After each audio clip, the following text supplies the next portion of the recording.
সূরা বাকারা। রহমান রহিম আল্লাহ তাআলার নামে। আলিফ লাম মিম।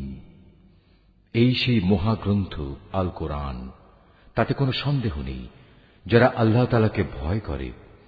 এই কিতাব কেবল তাদের জন্য পথ প্রদর্শক, যারা না দেখে আল্লাহ তাআলাকে বিশ্বাস করে, যারা নামাজ প্রতিষ্ঠা করে। তাদের আমি যা কিছু দান করেছি তারা তা থেকে আমারে নির্দেশিত পথে ব্যয় করে।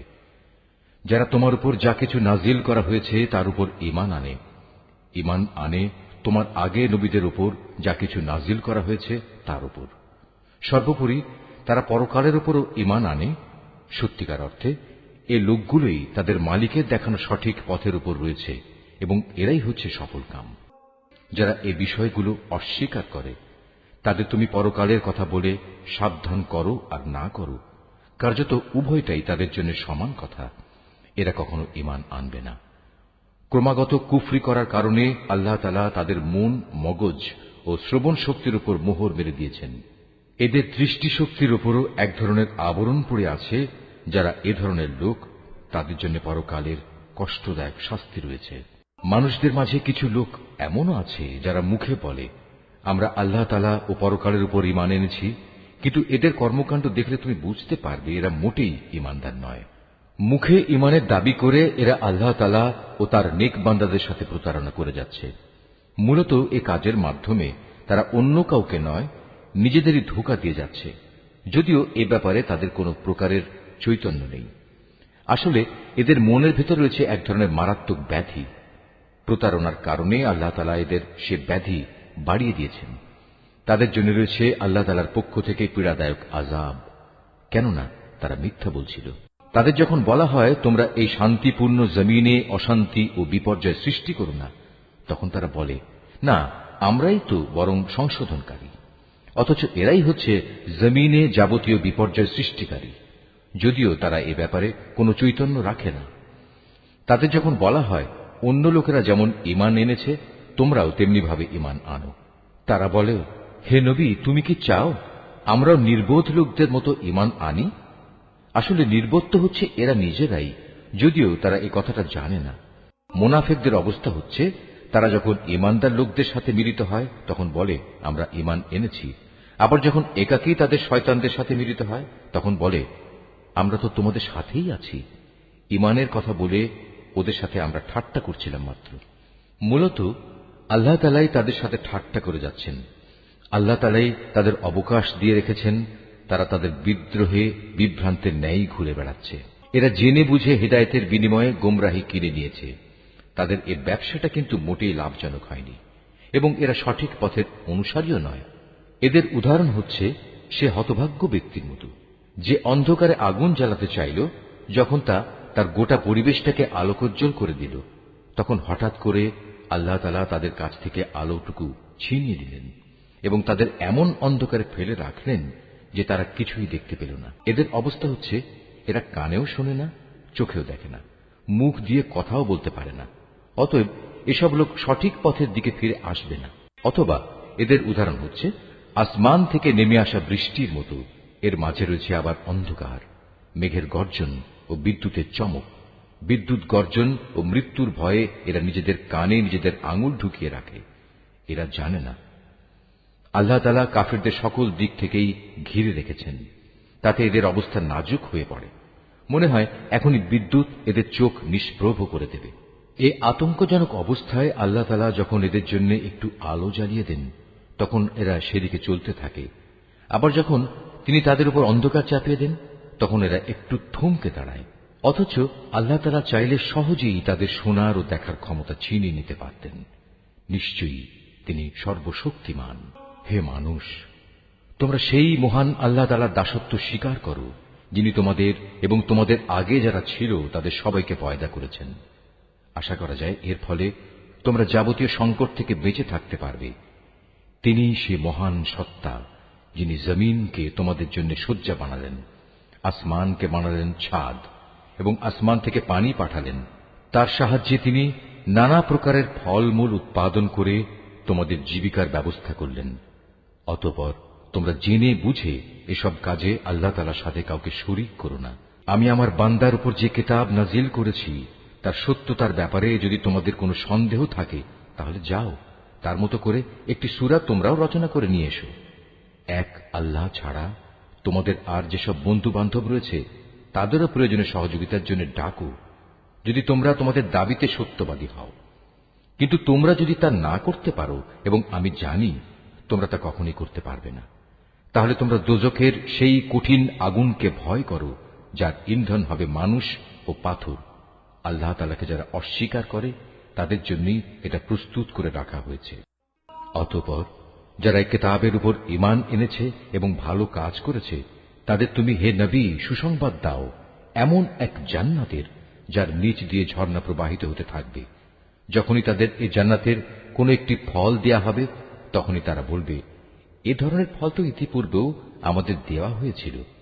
তাদের মূলত এমনি ধরনের জিনিসই সেখানে দেওয়া হবে। তাদের জন্য আরো সেখানে থাকবে পবিত্র সহধর্মী এবং সহধর্মিনী, এবং তারা সেখানে অনন্তকাল ধরে অবস্থান করবে। সত্য প্রমাণের জন্য আল্লাহ তাআলা মশা কিংবা তার চাইতে উপরে যা কিছু আছে তার উদাহরণ দিতেও লজ্জাবোধ করেন না। যারা আল্লাহর বাণীতে বিশ্বাস স্থাপন করে তারা জানে এ সত্য আল্লাহর কাছ থেকেই এসেছে।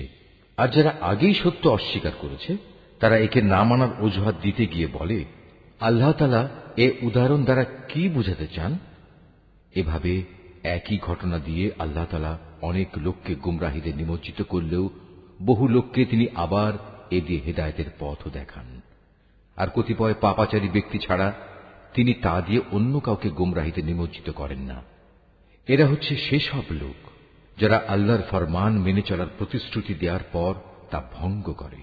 ব্যক্তি ও সমাজ জীবনে আল্লাহ তাআলা যেসব সম্পর্কের ভিত মজবুত করতে বলেছেন তা তারা ছিন্ন করে।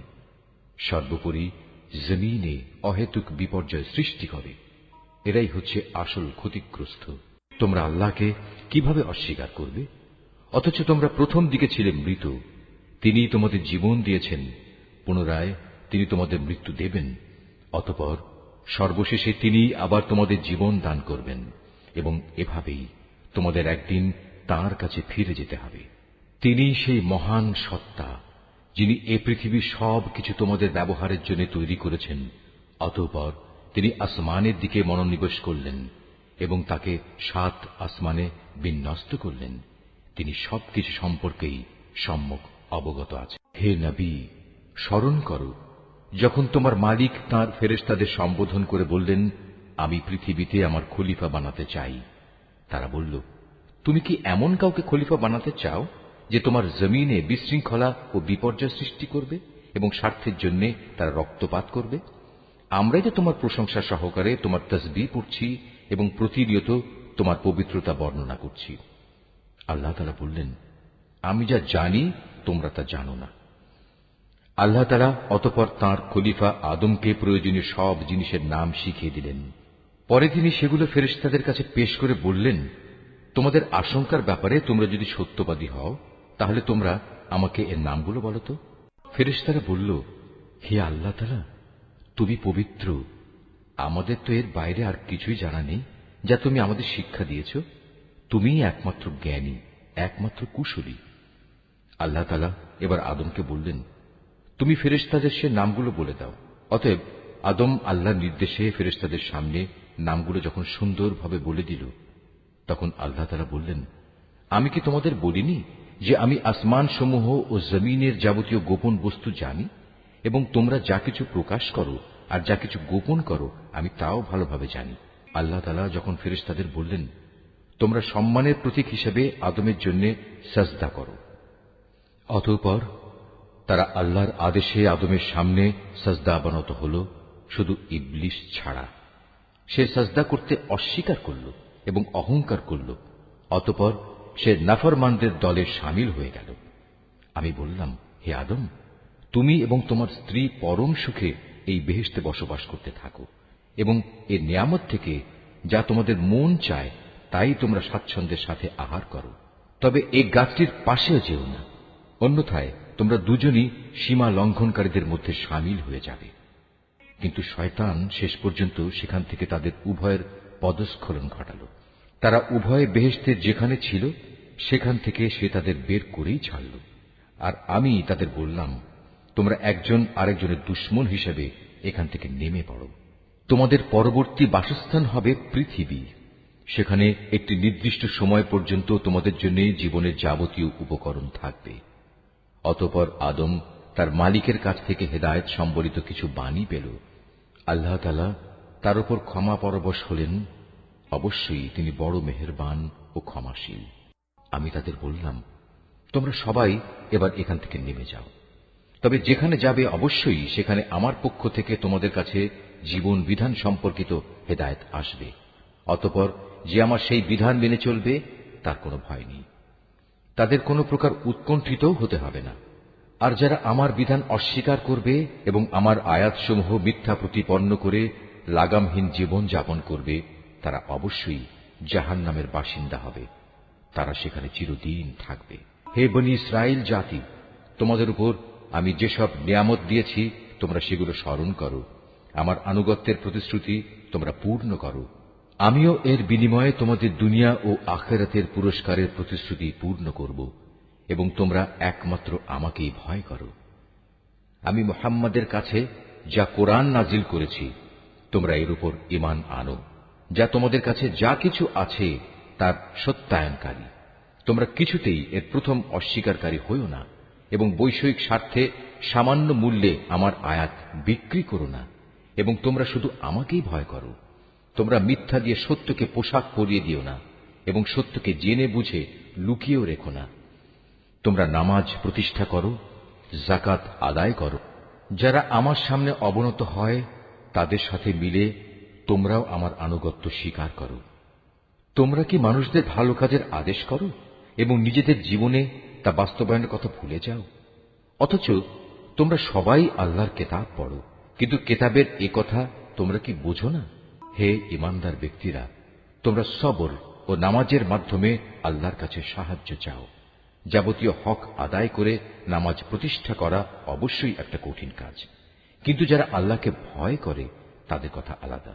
যারা জানে একদিন তাদের সবাইকে তাদের মালিকের সামনাসামনি হতে হবে এবং তাদের সবাইকে তাঁর কাছে ফিরে যেতে হবে, তার জন্য এটা কঠিন কিছু নয়। হে বনী ইসরাইল জাতি, তোমরা আমার সেই নিয়ামতের কথা স্মরণ করো যা আমি তোমাদের দান করেছি। আমার সেই নিয়ামতের মধ্যে একটি ছিল আমি তোমাদের সৃষ্টিকুলের উপর প্রাধান্য দিয়েছিলাম। হে ঈমানদার ব্যক্তিরা, তোমরা সেই দিনটিকে ভয় করো যেদিন একজন আরেকজনের কোনোই কাজে আসবে না। একজনের কাছ থেকে আরেকজনের পক্ষে কোনো সুপারিশও সেদিন গ্রহণ করা হবে না এবং কারো কাছ থেকে মুক্তিপণ নেয়া কিংবা তা নিয়ে কাউকে ছেড়ে দেয়া হবে না, না তাদের সেদিন কোন রকম সাহায্য করা হবে। স্মরণ করো যখন আমি তোমাদের ফেরাউনের লোকদের গোলামি থেকে মুক্তি দিয়েছিলাম। তারা তোমাদের উপর ভীষণ অত্যাচার করত। তারা নিকৃষ্ট ধরনের শাস্তি দ্বারা তোমাদের যন্ত্রণা দিত। তারা তোমাদের পুত্র সন্তানদের হত্যা করত এবং তোমাদের মেয়েদের তারা জীবিত রেখে দিত। তোমাদের মালিকের পক্ষ থেকে এতে তোমাদের জন্য বড় একটা পরীক্ষা নিহিত ছিল। আরো স্মরণ করো যখন আমি তোমাদের জন্য সমুদ্রকে দ্বিধা বিভক্ত করে দিয়েছিলাম।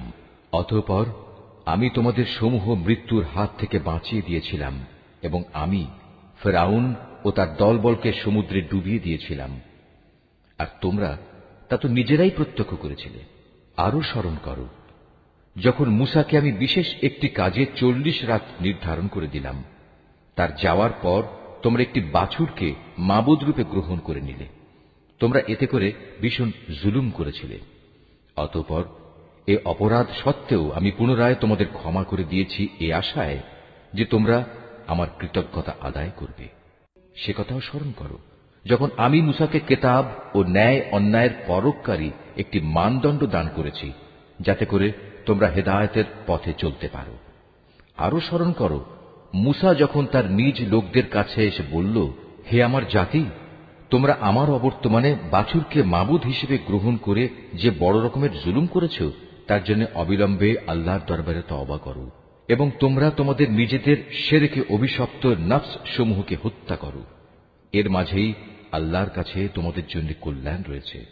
অতঃপর আল্লাহ তাআলা তোমাদের উপর ক্ষমা পরবশ হবেন, কারণ তিনি বড়ই ক্ষমাশীল ও অনুগ্রহকারী।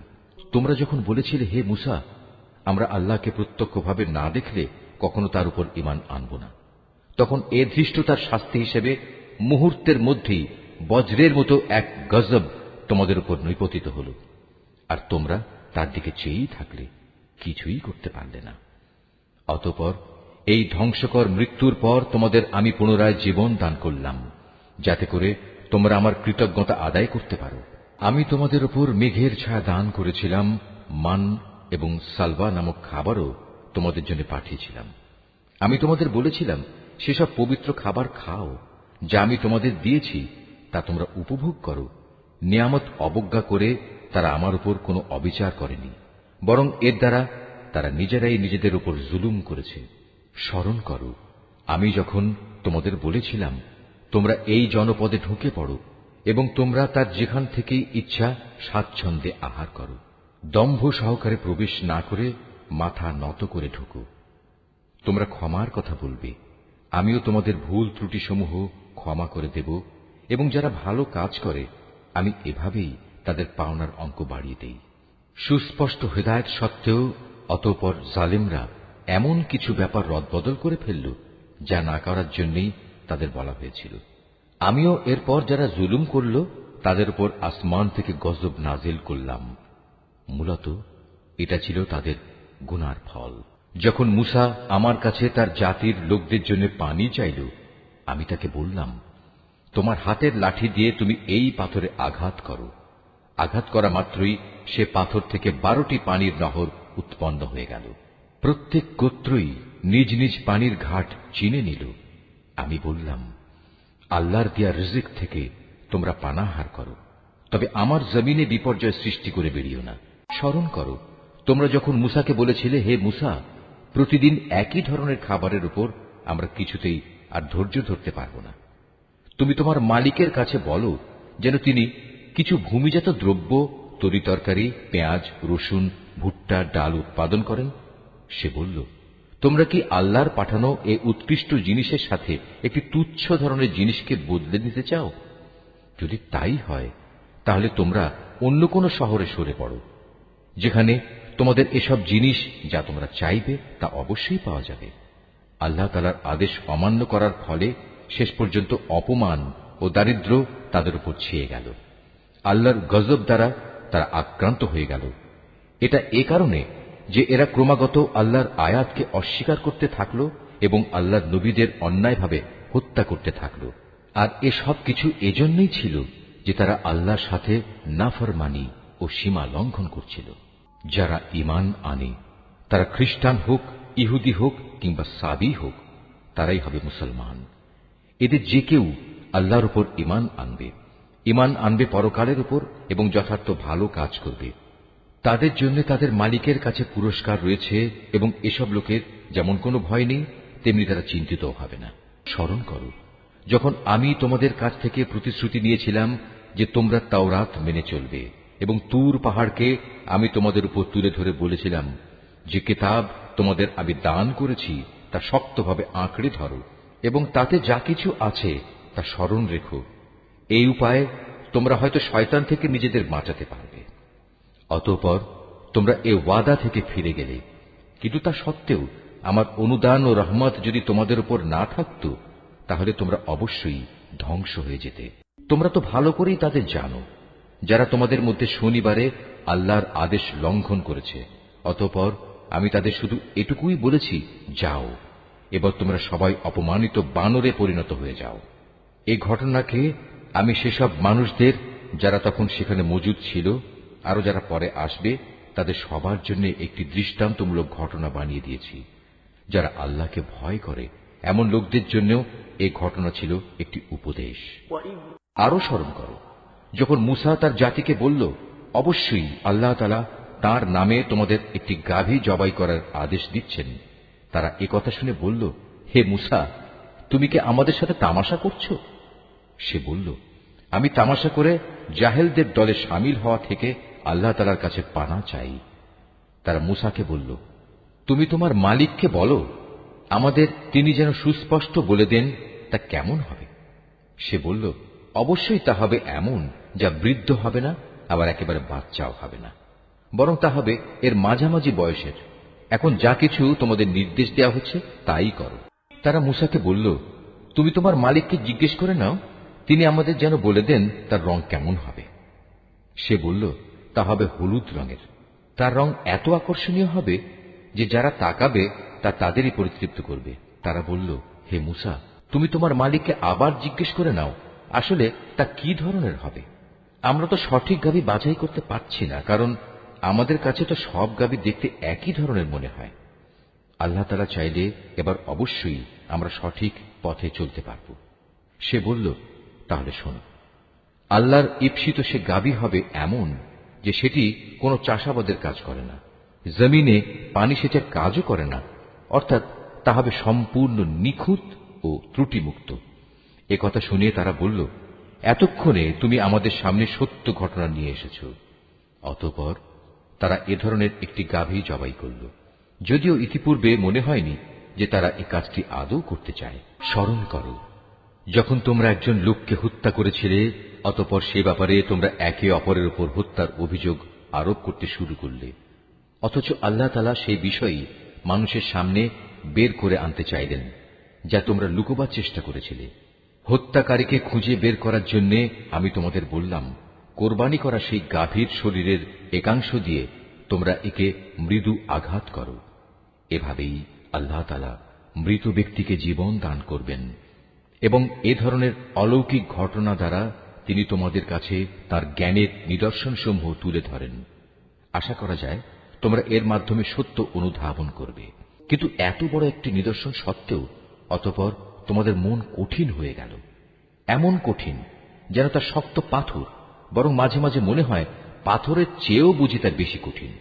কেননা কিছু পাথর এমন আছে যা থেকে মাঝে মাঝে ঝর্ণাধারা নির্গত হয়, আবার কোনো কোনো সময় তা বিদীর্ণ হয়ে ফেটেও যায় এবং তা থেকে পানির ফোয়ারাও বেরিয়ে আসে।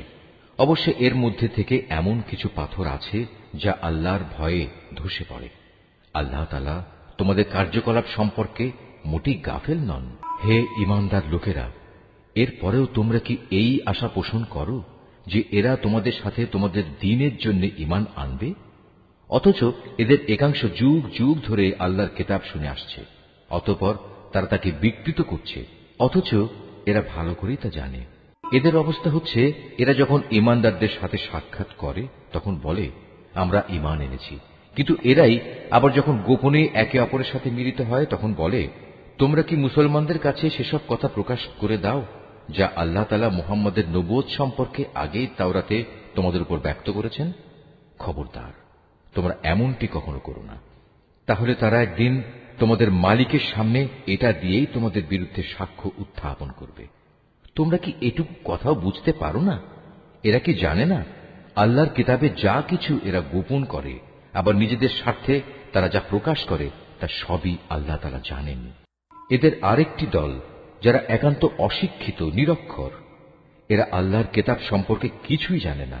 আল্লাহর কিতাব যেন এদের কাছে একটি নিছক ধ্যান ধারণা সর্বস্ব পুস্তক মাত্র। এরা শুধু অমূলক ধারণাই করে থাকে। সেসব লোকের জন্য ধ্বংস অনিবার্য যারা হাত দিয়ে কিতাব লিখে নেয়, তারপর দুনিয়ার সামনে বলে এগুলো হচ্ছে আল্লাহ তাআলার পক্ষ থেকে অবতীর্ণ শরীয়তের বিধান। তাদের উদ্দেশ্য হচ্ছে যেন তা দিয়ে দুনিয়ার কিছু স্বার্থ তারা কিনে নিতে পারে।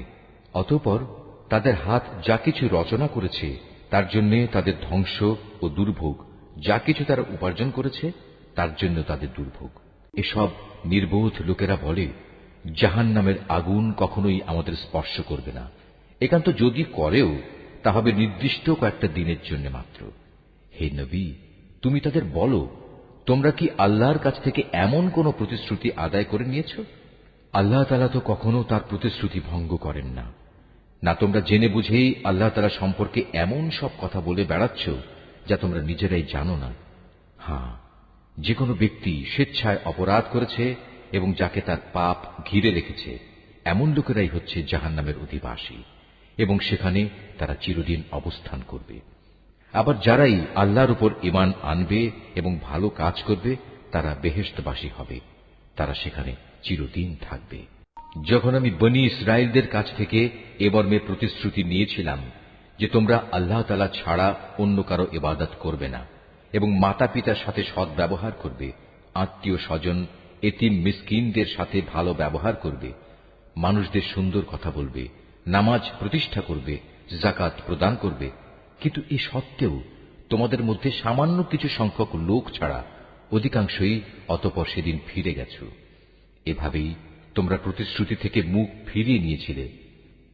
তোমাদের কাছ থেকে আমি এ প্রতিশ্রুতিও নিয়েছিলাম যে তোমরা কেউ কারো রক্তপাত করবে না এবং নিজেদের লোকদের তাদের ঘর বাড়ি থেকে উচ্ছেদ করবে না। অতঃপর তোমরা তা স্বীকার করে নিয়েছিলে। তোমরা তো নিজেরাই এ সাক্ষ্য দিচ্ছ। তারপর এই তো হচ্ছে, তোমরা একে অপরকে তোমরা হত্যা করতে লাগলে। তোমাদের এক দলকে তোমরা তাদের ভিটে মাটি থেকে বিতাড়িত করে দিতে লাগলে। অন্যায় এবং জুলুম দ্বারা জালেমদের তোমরা তাদের উপর পৃষ্ঠপোষকতা করতে থাকলে। শুধু তাই নয়, কোন লোক যুদ্ধবন্দী হয়ে তোমাদের কাছে এলে তোমরা তাদের জন্য মুক্তিপণ দাবি করো, অথচ তাদের ঘরবাড়ি থেকে উচ্ছেদ করাটাই ছিল তোমাদের উপর অবৈধ কাজ এবং আল্লাহ তাআলাকে দেয়া প্রতিশ্রুতির লঙ্ঘন। তোমরা কি তাহলে আল্লাহর কিতাবের একাংশ বিশ্বাস করো এবং আরেক অংশ অবিশ্বাস করো? সাবধান, কখনো যদি কোনো জাতি কিংবা ব্যক্তি দ্বীনের অংশ বিশেষের উপর ঈমান আনয়নের এ আচরণ করে, তাদের শাস্তি এছাড়া আর কি হবে? যে পার্থিব জীবনে তাদের লাঞ্ছনা ভোগ করতে হবে, তাদের পরকালেও কঠিনতম আযাবের দিকে নিক্ষেপ করা হবে। তোমরা প্রতিনিয়ত যা করছ, আল্লাহ তাআলা সে সব কিছু থেকে মোটেও উদাসীন নন। বস্তুত এই লোকেরা আখিরাতের স্থায়ী জীবনের বিনিময়ে দুনিয়ার অস্থায়ী জীবন খরিদ করে নিয়েছে। এরা যেহেতু আযাব বিশ্বাসই করেনি, তাই আল্লাহ তাআলার পক্ষ থেকে তাদের আযাব কিঞ্চিত পরিমাণও হালকা করা হবে না, আর না তাদের কোনো দিক থেকে কোন রকম সাহায্য করা হবে। আমি মূসাকে কিতাব দিয়েছি, তারপর একে একে আমি আরো অনেক নবী পাঠিয়েছি এবং বাপ ছাড়া সন্তান পয়দা হওয়ার মতো সুস্পষ্ট নিদর্শন দিয়ে আমি মরিয়ম পুত্র ঈসাকে পাঠিয়েছি এবং আমার পাঠানো বাণী ও পবিত্র আত্মার মাধ্যমে তাকে আমি সাহায্য করেছি। অথচ যখনই তোমাদের কাছে আল্লাহর কোন নবী আসত, তোমাদের মনোপুত না হলে তোমরা অহংকারের বশবর্তী হয়ে তাদের অস্বীকার করেছ। তাদের কাউকে তোমরা মিথ্যাবাদী বলেছ, আবার তাদের একদলকে তোমরা হত্যাও করেছ। তারা বলে, হিদায়াতের জন্য আমাদের মন ও তার দরজা বন্ধ হয়ে আছে। আসলে আল্লাহ তাআলাকে তাদের ক্রমাগত অস্বীকার করার কারণে তিনি তাদের উপর অভিসম্পাত করেছেন। অতঃপর তাদের সামান্য পরিমাণ লোকই আল্লাহর উপর ঈমান এনেছে। যখনই তাদের কাছে আল্লাহর কাছ থেকে কিতাব নাজিল হল, যা তাদের কাছে মজুদ কিতাবের সত্যতা স্বীকার করে, তাছাড়া এর আগে তারা নিজেরাই সমাজের অন্যান্য কাফেরদের উপর বিজয়ী হওয়ার জন্য এই কিতাব ও তার বাহকের আগমন কামনা করেছিল। কিন্তু আজ যখন তা তাদের কাছে এলো এবং যা তারা যথাযথ চিনতেও পারল, তাই তারা অস্বীকার করল। যারা আল্লাহর কিতাব অস্বীকার করে, তাদের উপর আল্লাহর অভিসম্পাত নাজিল হোক। কত নিকৃষ্ট বস্তু সেটি, যার বিনিময়ে তারা তাদের নিজেদের মন প্রাণ বিক্রয় করে দিয়েছে। শুধু গোঁড়ামির বশবর্তী হয়েই তারা আল্লাহর নাজিল করা বিধান অস্বীকার করেছে, শুধু এ কারণে যে আল্লাহ তাআলা তার বান্দাদের মধ্যে থেকে যাকে চান তাকে নবুয়ত দিয়ে অনুগ্রহ করেন। তাদের এ কুফরির ফলে তারা ক্রোধের উপর ক্রোধে আক্রান্ত হল। আর কাফেরদের জন্য তো এমনই অপমানজনক শাস্তি রয়েছে, যখন তাদের বলা হয় আল্লাহ তাআলা যা কিছু নাজিল করেছেন তার উপর ঈমান আনো। তারা বলে, আমরা তো শুধু সেসব কিছুর উপর ঈমান আনি যা আমাদের বনী ইসরাইল জাতির উপর নাজিল করা হয়েছে। এর বাইরে যা তারা অস্বীকার করে, অথচ তা একান্ত সত্য, তা তাদের কাছে নাজিল করা আল্লাহর কথাগুলোকেও সত্য বলে স্বীকার করে। হে নবী, তুমি বলো, তোমরা যদি বিশ্বাসী হও তাহলে আল্লাহর নবীদের ইতিপূর্বে তোমরা কেন হত্যা করেছিলে? তোমাদের কাছে তো একসময় সুস্পষ্ট নিদর্শন সহকারে মূসাও নবী হয়ে এসেছিল, অথচ তার সামান্য কয়েকদিনের অনুপস্থিতির পরেই তোমরা একটি বাছুরকে মাবুদ হিসেবে গ্রহণ করে নিলে। কত বড় জালেম ছিলে তোমরা! আরো স্মরণ করো, যখন আমি তোমাদের কাছ থেকে একটি প্রতিশ্রুতি আদায় করেছিলাম, তোমাদের মাথার উপর তুর পাহাড় তুলে ধরে আমি বলেছিলাম, যা কিছু বিধি বিধান আমি তোমাদের দিয়েছি তা শক্ত করে আঁকড়ে ধরো এবং আমার কথাগুলো শুনো। এর জবাবে তারা মুখে তো বলল, হ্যাঁ, আমরা তোমার কথা শুনেছি, কিন্তু বাস্তব জীবনে তা অস্বীকার করে বলল, আমরা তা অমান্য করলাম। আসলে আল্লাহ তাআলাকে তাদের অস্বীকার করার কারণে সেই বাছুরকে মাবুদ বানানোর নেশা তখনও তাদের মনকে আকৃষ্ট করে রেখেছিল।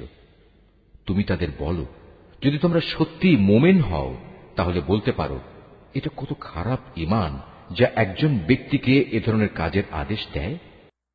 যদি তোমরা মনে করো অন্যদের বদলে পরকালের নিবাস আল্লাহর কাছে শুধু তোমাদের জন্য নির্দিষ্ট, তাহলে যাও, তা পাওয়ার জন্য তোমরা মৃত্যু কামনা করো।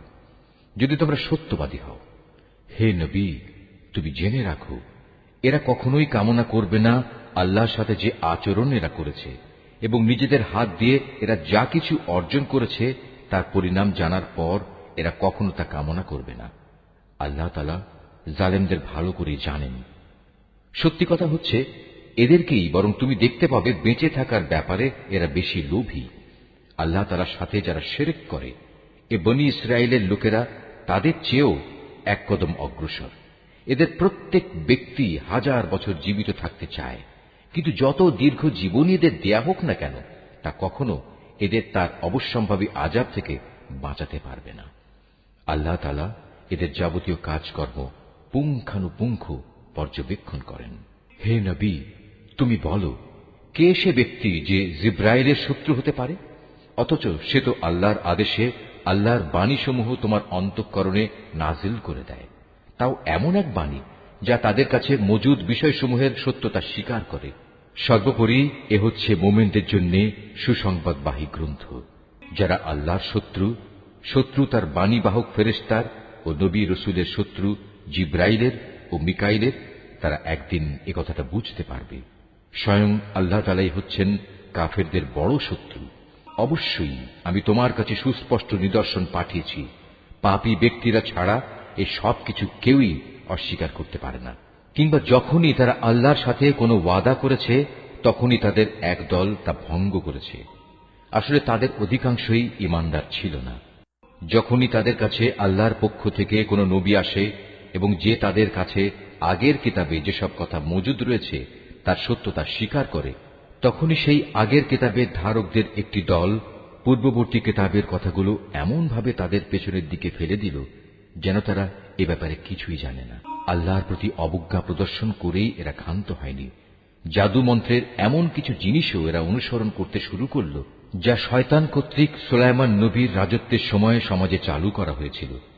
সত্য কথা হচ্ছে, সুলাইমান কখনো জাদুকে আল্লাহ বিরোধী কাজে ব্যবহার করে আল্লাহকে অস্বীকার করেনি। আল্লাহকে তো অস্বীকার করেছে সেসব অভিশপ্ত শয়তান যারা মানুষকে জাদুমন্ত্র শিক্ষা দিয়েছে। জাদু পাগল মানুষদের পরীক্ষার উদ্দেশ্যে আল্লাহ তাআলা হারুত মারুত নামে যে দুজন ফেরেশতাকে ব্যাবিলনে পাঠিয়েছেন, আল্লাহর সেই দুজন ফেরেশতা কাউকে যখনই এ বিষয়ের শিক্ষা দিত, প্রথমেই তারা এ কথাটা তাদের বলে দিত, আমরা তো হচ্ছি আল্লাহর পরীক্ষা মাত্র। অতএব কোনো অবস্থায় তুমি এ বিদ্যা দিয়ে আল্লাহ তাআলাকে অস্বীকার করো না। এই সত্ত্বেও তারা তাদের কাছ থেকে এমন কিছু বিদ্যা শিখে নিয়েছিল যা দিয়ে এরা স্বামী স্ত্রীর মাঝে বিচ্ছেদের সৃষ্টি করত। যদিও আল্লাহর ইচ্ছা ছাড়া কোনো দিনই কেউ কারো সামান্যতম ক্ষতিও সাধন করতে পারবে না। তারা মূলত এমন কিছু শেখে যা তাদের কোনো উপকার যেমন করতে পারে না, তেমনি তা তাদের কোনো ক্ষতিও করতে পারে না। তারা যদি জানত শ্রম ও অর্থ দিয়ে যা তারা কিনে নিয়েছে পরকালে তার কোনো মূল্য নেই, তারা নিজেদের জীবনের পরিবর্তে যা ক্রয় করে নিয়েছে তা সত্যি নিকৃষ্ট। কত ভালো হতো যদি তারা কথাটা জানত। তারা যদি আল্লাহর উপর ঈমান আনত এবং তাঁকেই ভয় করত, তাহলে আল্লাহর পক্ষ থেকে তারা উৎকৃষ্টতম পুরস্কার পেত। কত ভালো হতো যদি তারা এটা অনুধাবন করত। হে ঈমানদার ব্যক্তিরা, ধৃষ্টতার সাথে কখনো বলো না, হে নবী, তুমি আমাদের কথা শোনো। বরং তার দৃষ্টি আকর্ষণ করার জন্য বলো, হে নবী, আমাদের দিকে লক্ষ্য করো এবং তোমরা সর্বদা তার কথা শুনবে, মনে রাখবে। যারা তার কথা অমান্য করে তাদের জন্য অত্যন্ত বেদনাদায়ক শাস্তি রয়েছে। আসলে এই আহলে কিতাব কিংবা যারা আল্লাহর সাথে প্রকাশ্য শিরক করে তারা কেউই এটা পছন্দ করে না যে তোমার কাছে তোমার মালিকের পক্ষ থেকে নবুয়তের মতো কোনো ভালো কিছু নাজিল হোক। কিন্তু তারা জানে না আল্লাহ তাআলা যাকে চান তাকেই তার অনুগ্রহে বিশেষভাবে বেছে নেন। আল্লাহ তাআলা অত্যন্ত অনুগ্রহশীল। আমি যখন কোনো আয়াত বাতিল করে দেই বা বিশেষ কারণে মানুষদের তা ভুলিয়ে দিতে চাই, তখন তার জায়গায় তার চেয়ে উৎকৃষ্ট কিংবা তারই মতো কোনো আয়াত এনে হাজির করি। তুমি কি জানো না আল্লাহ তাআলা সবকিছুর উপর ক্ষমতাবান? তুমি কি জানো না আসমান সমূহ ও জমিনের সার্বভৌমত্ব একমাত্র আল্লাহ তাআলার জন্যই নির্দিষ্ট? তিনি ছাড়া তোমাদের কোনো বন্ধু নেই, কোনো সাহায্যকারীও নেই। তোমরা কি তোমাদের নবীর কাছে সে ধরনের উদ্ভট প্রশ্ন করতে চাও যেমনি তোমাদের আগে মুসাকে করা হয়েছিল? কেউ যদি ঈমানকে কুফরির সাথে বদল করে নেয়, অবশ্যই সে ব্যক্তি সোজা পথ থেকে গোমরা হয়ে যাবে। আহলে কেতাবদের অনেকেই বিদ্বেষের কারণে চাইবে যেভাবেই হোক তোমাদের ঈমানের আলোর বদলে আবার সেই কুফরির অন্ধকারে ফিরিয়ে নিতে। এমনকি সত্য তাদের কাছে স্পষ্ট হয়ে যাওয়ার পরও তারা এ পথ থেকে বিরত হবে না। অতএব তাদের ব্যাপারে আল্লাহর সিদ্ধান্ত আসা পর্যন্ত তোমরা ক্ষমার নীতি অবলম্বন করো এবং তাদের সাথে ভালো ব্যবহার করো। আল্লাহ তাআলা সব কিছুর উপর অবশ্যই ক্ষমতাশালী। তোমরা নামাজ প্রতিষ্ঠা করো এবং যাকাত আদায় করো। এর মাধ্যমে যেসব নেকি তোমরা আল্লাহর কাছে অগ্রিম পাঠাবে, তার কাছে এর সবই তোমরা মজুদ পাবে। তোমরা যা কিছুই করো, আল্লাহ তাআলা অবশ্যই এর সব কিছু দেখতে পান। তারা বলে, ইহুদি ও খ্রিস্টান ছাড়া আর কেউই বেহেশতে যাবে না। আসলে এটা হচ্ছে তাদের মিথ্যা কল্পনা। তুমি হে নবী বলো, যদি তোমরা সত্যবাদী হও তাহলে তোমাদের দলিল প্রমাণ নিয়ে এসো। তবে হ্যাঁ, যে কোনো ব্যক্তি আল্লাহর সামনে নিজের সত্তাকে সমর্পণ করে দেবে এবং সে হবে অবশ্যই একজন নেককার মানুষ। তার জন্য তার মালিকের কাছে এর বিনিময় রয়েছে। তাদের কোনো ভয়ভীতি নেই, আর না সেদিন তাদের চিন্তান্বিত হতে হবে। ইহুদিরা বলে, খ্রিস্টানরা কোনো কিছুর উপর প্রতিষ্ঠিত নয়। খ্রিস্টানরা বলে, ইহুদিরা কোনো কিছুর উপর প্রতিষ্ঠিত নয়।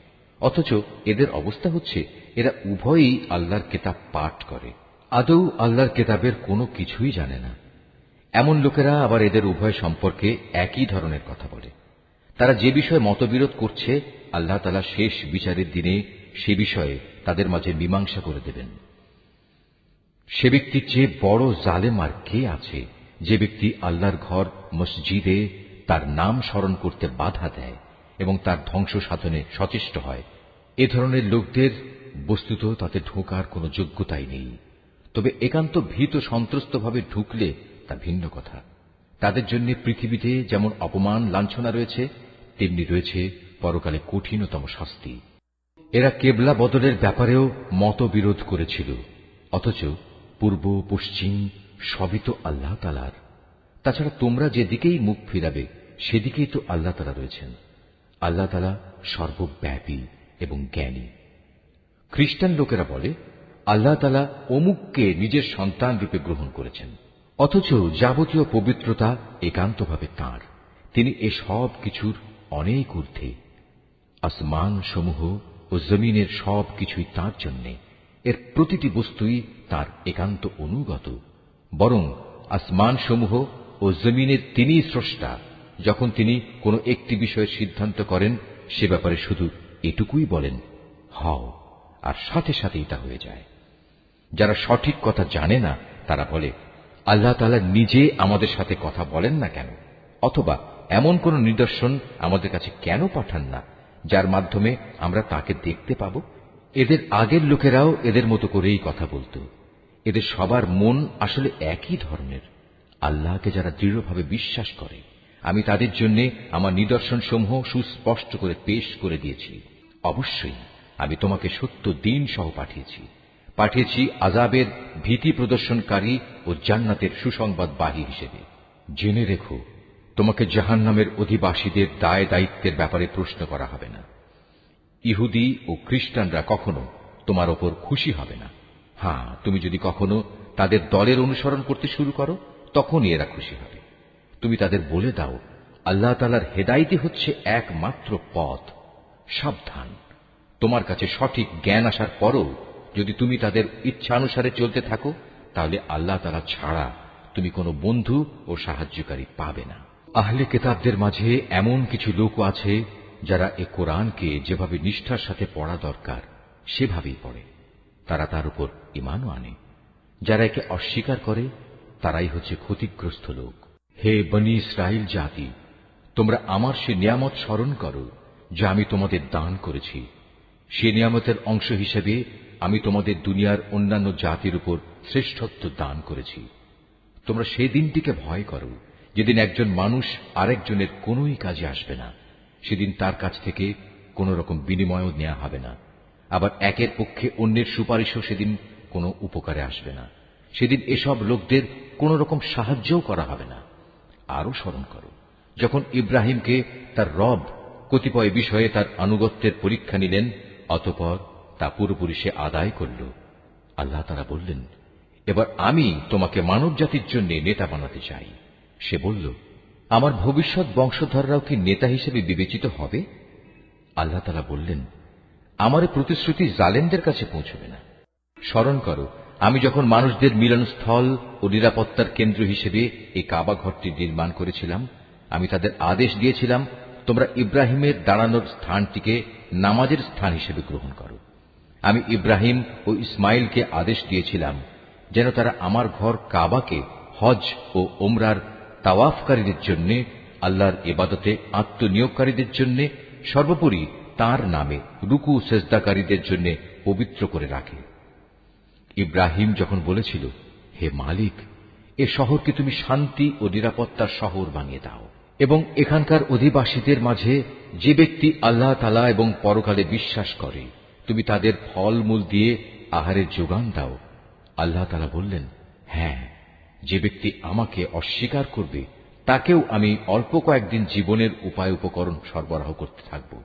অতঃপর অচিরেই আমি তাদের আগুনের আযাব ভোগ করতে বাধ্য করব, যা সত্যি বড় নিকৃষ্টতম স্থান। ইব্রাহিম ও ইসমাইল যখন এই ঘরের ভিত্তি উঠাচ্ছিল, তখন তারা আল্লাহর কাছে দোয়া করল, হে আমাদের মালিক, আমরা যে উদ্দেশ্যে এই ঘর নির্মাণ করেছি তা তুমি আমাদের কাছ থেকে কবুল করো। একমাত্র তুমি সবকিছু জানো এবং সবকিছু শোনো। তারা আরো বলল, হে আমাদের মালিক, আমাদের উভয়কেই তুমি তোমার অনুগত মুসলিম বান্দা বানাও এবং আমাদের পরবর্তী বংশধরদের মাঝ থেকেও তুমি তোমার একদল অনুগত বান্দা বানিয়ে দাও। হে মালিক, তুমি আমাদের তোমার ইবাদতের আনুষ্ঠানিকতা সমূহ দেখিয়ে দাও এবং তুমি আমাদের উপর দয়া পরবশ হও, কারণ তুমি অত্যন্ত দয়া পরবশ ও পরম দয়ালু।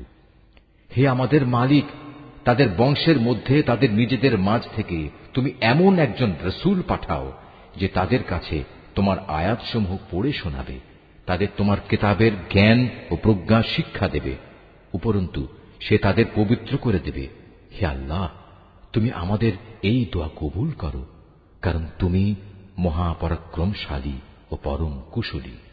জেনে বুঝে যে নিজেকে মূর্খ বানিয়ে রেখেছে সে ব্যক্তি ছাড়া আর কে এমন হবে যে ইব্রাহিমের আনিত জীবন বিধান থেকে মুখ ফিরিয়ে নেবে? অথচ তাকে আমি দুনিয়ার নবুয়তের জন্য বাছাই করে নিয়েছি। শেষ বিচারের দিনেও সে আমার নেক লোকদের মধ্যে শামিল হবে। যখন আমি তাকে বললাম, তুমি আমার অনুগত মুসলিম হয়ে যাও, সে বলল, আমি সৃষ্টিকুলের মালিক আল্লাহ তাআলার পূর্ণ আনুগত্য স্বীকার করে নিলাম। যে পথ ইব্রাহিম নিজের জন্য বেছে নিল, সে পথে চলার জন্য সে তার সন্তান সন্ততিকেও ওসিয়ত করে গেল। ইয়াকুবও তার সন্তানদের ওসিয়ত করে বলল, হে আমার সন্তানরা, নিশ্চয়ই আল্লাহ তাআলা তোমাদের জন্য এই দ্বীন ইসলাম মনোনীত করে দিয়েছেন। অতএব কোন অবস্থায় এই জীবন বিধানের আনুগত্য স্বীকার ব্যতি রেখে তোমরা মৃত্যুবরণ করো না। হে ইহুদি জাতি, তোমরা কি তখন সেখানে উপস্থিত ছিলে যখন ইয়াকুবের সামনে তার মৃত্যু এসে হাজির হল এবং সে যখন তার ছেলে মেয়েদের বলল, বলো, আমার মৃত্যুর পর তোমরা কার ইবাদত করবে? তারা বলল, আমরা অবশ্যই তোমার মাবুদ, তোমার পূর্বপুরুষ ইব্রাহিম, ইসমাইল ও ইসহাকের মাবুদের ইবাদত করব। এ মাবুদ হচ্ছেন একক, আমরা তাঁর আত্মসমর্পণকারী বান্দা হয়ে থাকব। এরা ছিল এক ধরনের জাতি যারা আজ গত হয়ে গেছে। তারা যা করে গেছে তা তাদের নিজেদের জন্য, আবার তোমরা যা করবে তা হবে তোমাদের নিজেদের জন্য। তারা যা কিছু করছিল সে ব্যাপারে তোমাদের কিছু জিজ্ঞেস করা হবে না। এরা ইহুদি ও নাসারারা বলে, তোমরা ইহুদি কিংবা খ্রিস্টান হয়ে যাও, তাহলে তোমরা সঠিক পথে পরিচালিত হবে। হে নবী, তুমি বলো, আমাদের কাছে তো বরং ইব্রাহিমের একনিষ্ঠ মতাদর্শই রয়েছে, আর সে কখনো মুশরিকদের অন্তর্ভুক্ত ছিল না। তোমরা বলো, আমরা তো আল্লাহর উপর ঈমান এনেছি এবং ঈমান এনেছি আল্লাহ তাআলা আমাদের কাছে যা কিছু নাজিল করেছেন তার উপর। আমাদের আগে ইব্রাহিম, ইসমাইল, ইসহাক, ইয়াকুব ও তাদের পরবর্তী সন্তানদের উপর যা কিছু নাজিল করা হয়েছে তাও আমরা মানি তাছাড়া মুসা, ঈসা সহ সব নবীকে তাদের মালিকের পক্ষ থেকে যা কিছু দেওয়া হয়েছে তার উপর আমরা ঈমান এনেছি। আমরা এদের কারো মধ্যেই কোনো তারতম্য করি না। আমরা তো হচ্ছি আল্লাহরই অনুগত বান্দা। আর এরা যদি তোমাদের মতোই আল্লাহর উপর ঈমান আনত, তাহলে তারাও সঠিক পথ পেত। তারা যদি সে পথ থেকে ফিরে আসে, তাহলে তারা অবশ্যই উপদলীয় অনৈক্যের মাঝে পড়ে যাবে। আল্লাহ তাআলাই তোমার জন্য যথেষ্ট হবেন। তিনি শোনেন, তিনিই জানেন। হে নবী, তাদের তুমি বলো, আসল রং হচ্ছে আল্লাহ তাআলারই।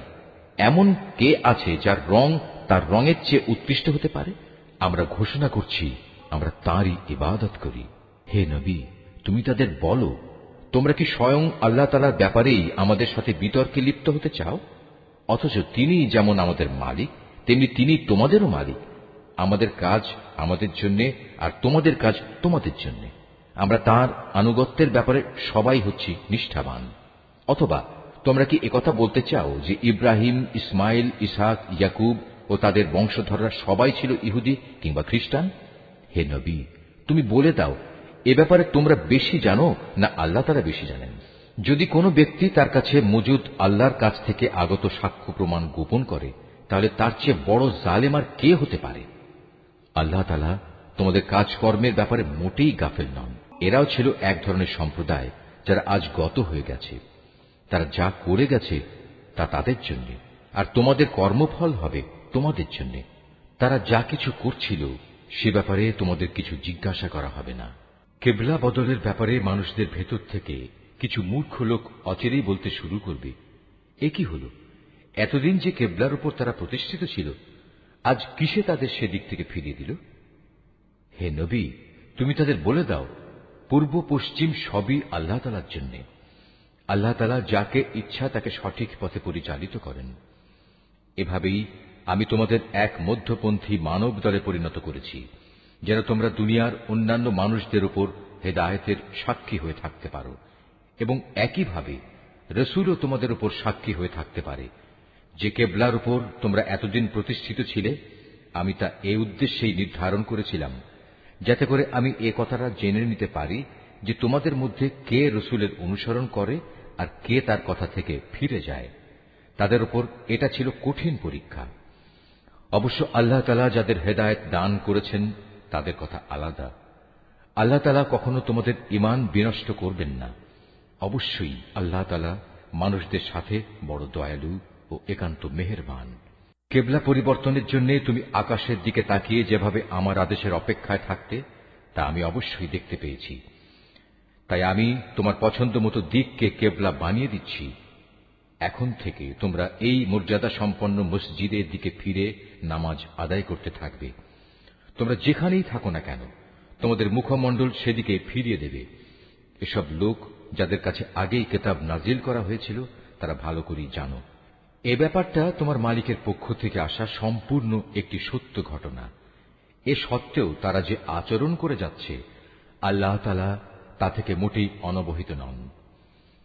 যাদের ইতিপূর্বে কিতাব দান করা হয়েছে তাদের সামনে যদি তুমি দুনিয়ার সব কয়টি প্রমাণও এনে হাজির করো, তারপরেও এরা তোমার কেবলার অনুসরণ করবে না, আর এরপর তুমিও তাদের কেবলার অনুসরণকারী হতে পারো না। তাছাড়া এদের এক দলও তো আরেক দলের কেবলার অনুসরণ করে না। আমার পক্ষ থেকে এই জ্ঞান তোমাদের কাছে পৌঁছার পর তুমি যদি তাদের ইচ্ছা আকাঙ্ক্ষার অনুসরণ করো, তাহলে অবশ্যই তুমি জালেমদের দলে শামিল হয়ে যাবে। যাদের আমি কিতাব দান করেছি এরা তাকে এত ভালো করে চেনে, যেমনি এরা চেনে আপন ছেলেদের। এদের একদল সত্য গোপন করার চেষ্টা করছে, অথচ এরা তো সবকিছুই জানে।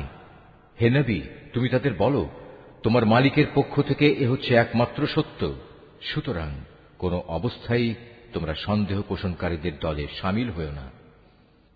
প্রত্যেক জাতির জন্য ইবাদতের একটা দিক নির্দিষ্ট থাকে, যেদিকে সে জাতি মুখ করে দাঁড়ায়। অতএব তোমরা আসল কল্যাণের দিকে অগ্রসর হবার কাজে একে অপরের সাথে প্রতিযোগিতা করো। তোমরা যেখানেই থাকো না কেন, তিনি তোমাদের সবাইকে একই স্থানে এনে হাজির করবেন। অবশ্যই আল্লাহ তাআলা সব কিছুর উপর ক্ষমতাবান। তুমি যে কোনো স্থান থেকেই বেরিয়ে আসো না কেন, নামাজের জন্য মসজিদে হারামের দিকে মুখ ফেরাও, কেননা এটাই হচ্ছে আল্লাহ তাআলার কাছ থেকে কেবলা সংক্রান্ত সঠিক সিদ্ধান্ত। আর আল্লাহ তাআলা তোমাদের কার্যাবলী সম্পর্কে মোটেই উদাসীন নন। হে নবী, যেদিক থেকেই তুমি বেরিয়ে আসবে নামাজের জন্য, সেখান থেকেই মসজিদে হারামের দিকে মুখ ফিরিয়ে দাঁড়িয়ে যেও। এ সময় যেখানেই তুমি থাকো না কেন, সে কাবার দিকে মুখ ফিরিয়ে নেবে। তাহলে প্রতিপক্ষের লোকদের কাছে তোমাদের বিরুদ্ধে খাড়া করানোর মতো কোনো যুক্তি অবশিষ্ট থাকবে না। তাদের মধ্য থেকে যারা বাড়াবাড়ি করে তাদের কথা অবশ্য আলাদা। তোমরা এসব ব্যক্তিদের ভয় করো না, তোমরা বরং ভয় করো আমাকে, যাতে করে আমি তোমাদের উপর আমার নিয়ামত পূর্ণ করে দিতে পারি। এর ফলে তোমরাও সঠিক পথের সন্ধান পেতে পারো। এই সঠিক পথের সন্ধান দেওয়ার জন্যই আমি এভাবে তোমাদের কাছে, তোমাদের মাঝ থেকেই একজনকে রসূল করে পাঠিয়েছি, যে ব্যক্তি প্রথমত তোমাদের কাছে আমার আয়াত পড়ে শোনাবে, দ্বিতীয়ত সে তোমাদের জীবন পরিশুদ্ধ করে দেবে, এবং তৃতীয়ত সে তোমাদের আমার কিতাব ও তার অন্তর্নিহিত জ্ঞান শিক্ষা দেবে। সর্বোপরি সে তোমাদের এমন বিষয়সমূহের জ্ঞান দান করবে যা তোমরা কখনো জানতে না। অতএব এসব অনুগ্রহের জন্য তোমরা আমাকেই স্মরণ করো, তাহলে আমিও তোমাদের স্মরণ করব। তোমরা আমার কৃতজ্ঞতা আদায় করো এবং কখনো তোমরা আমার অকৃতজ্ঞ হইও না। হে মানুষ, তোমরা যারা ঈমান এনেছ, পরম ধৈর্য ও খালেস নামাজের মাধ্যমে তোমরা আমার কাছে সাহায্য প্রার্থনা করো। অবশ্যই আল্লাহ তাআলা ধৈর্যশীল মানুষদের সাথে আছেন।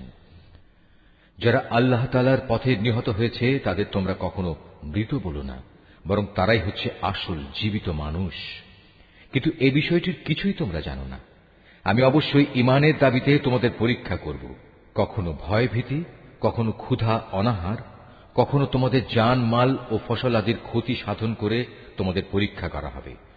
যারা ধৈর্যের সাথে এর মোকাবেলা করে, তুমি সেই ধৈর্যশীলদের আমার নিয়ামতের সুসংবাদ দান করো। যখনই তাদের সামনে কোনো পরীক্ষা এসে হাজির হয়, তখনই তারা বলে, আমরা তো আল্লাহর জন্যেই, আমাদের তো একদিন আল্লাহর কাছেই ফিরে যেতে হবে। বস্তুত এরা হচ্ছে সেসব ব্যক্তি যাদের উপর রয়েছে তাদের মালিকের পক্ষ থেকে অগণিত রহমত ও অপার করুণা, আর এরাই সঠিক পথ প্রাপ্ত। অবশ্যই সাফা এবং মারওয়া পাহাড় দুটো হচ্ছে আল্লাহ তাআলার নিদর্শনসমূহের অন্যতম। অতএব যদি তোমাদের মধ্যে কোনো লোক হজ কিংবা উমরা আদায় করার ইরাদা করে, তার জন্য এই উভয় পাহাড়ের মাঝে তাওয়াফ করাতে দোষের কিছু নেই। কেননা যদি কোনো ব্যক্তি অন্তরের নিষ্ঠার সাথে কোনো ভালো কাজ করে, তাহলে তারা যেন জেনে রাখে, নিঃসন্দেহে আল্লাহ তাআলা কৃতজ্ঞতাপরায়ণ ও প্রভূত জ্ঞানের অধিকারী। মানুষের জন্য যেসব বিধান আমি আমার কিতাবে বর্ণনা করে দিয়েছি, তারপর যারা আমার নাজিল করা সেসব সুস্পষ্ট নিদর্শন সমূহ ও পরিষ্কার পথ নির্দেশ গোপন করে, এরাই হচ্ছে সেসব লোক যাদের উপর আল্লাহ তাআলা অভিসম্পাত করেন। অভিশাপ বর্ষণ করে অন্যান্য অভিশাপকারীরাও, তবে তারা এ কাজ থেকে ফিরে আসবে এবং নিজেদের সংশোধন করে নেবে।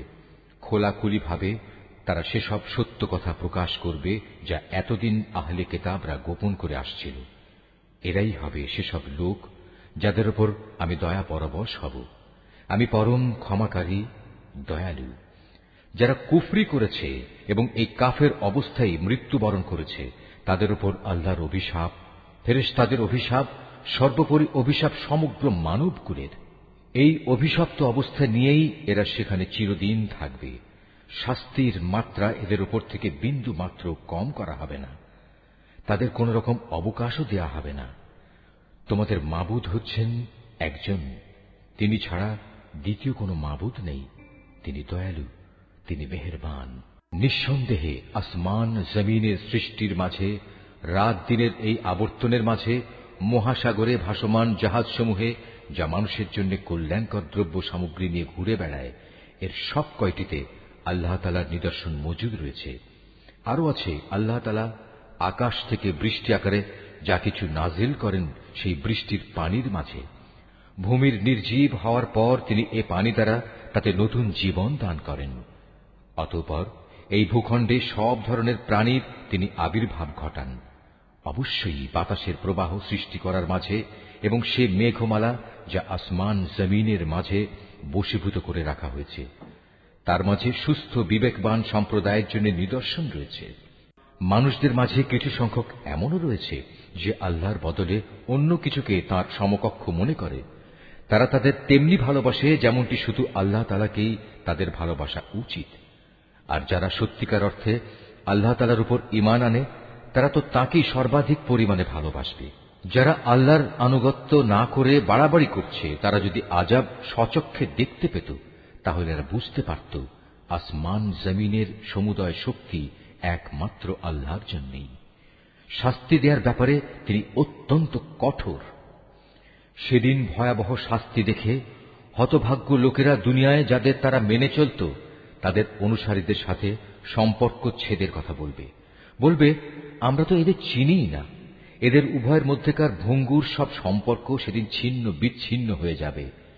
এ হতাশাগ্রস্ত অনুসারীরা সেদিন বলবে, আবার যদি একবার আমাদের জন্য পৃথিবীতে ফিরে যাবার সুযোগ থাকত তাহলে আজ যেমনি করে তারা আমাদের সাথে সম্পর্ক ছেদ করেছে আমরা সেখানে গিয়ে তাদের সাথে যাবতীয় সম্পর্ক ছেদ করে আসতাম।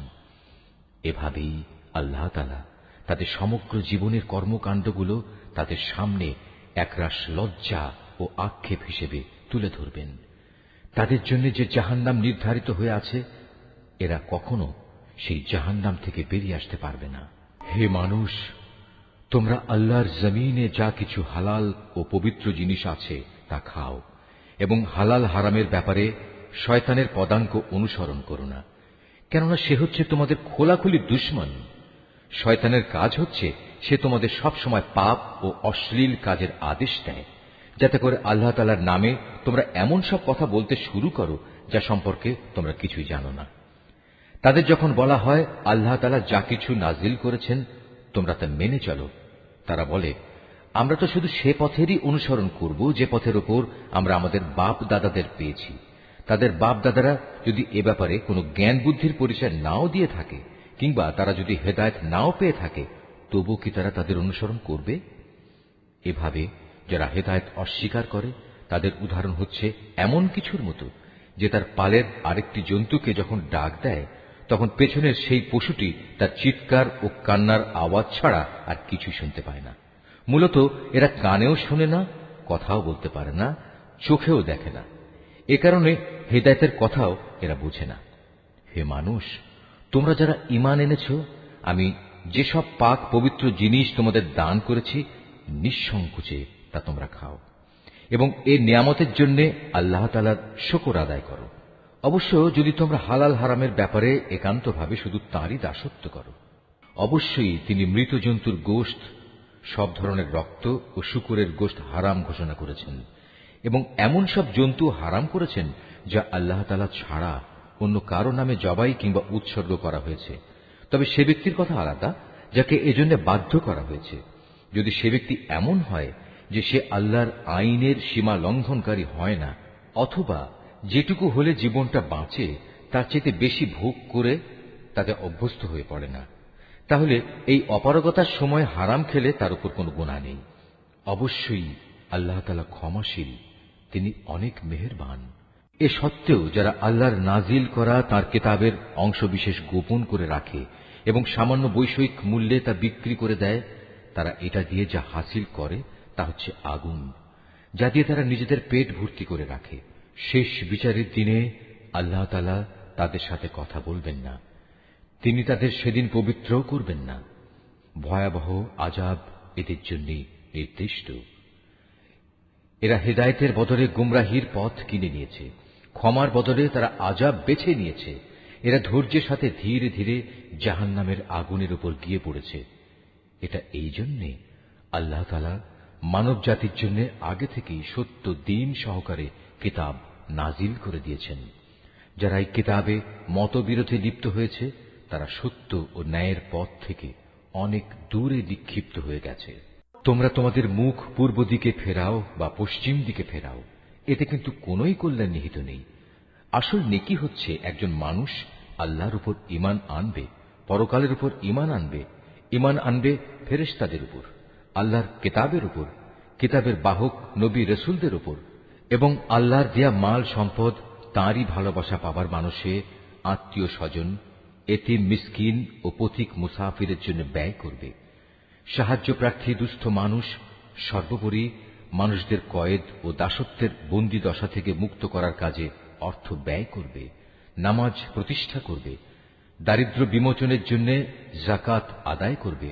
তাছাড়াও রয়েছে সেসব পুণ্যবান মানুষ যারা প্রতিশ্রুতি দিলে তা পালন করে, ক্ষুধা দারিদ্র্যের সময় ও দুর্দিনে ধৈর্য ধারণ করে।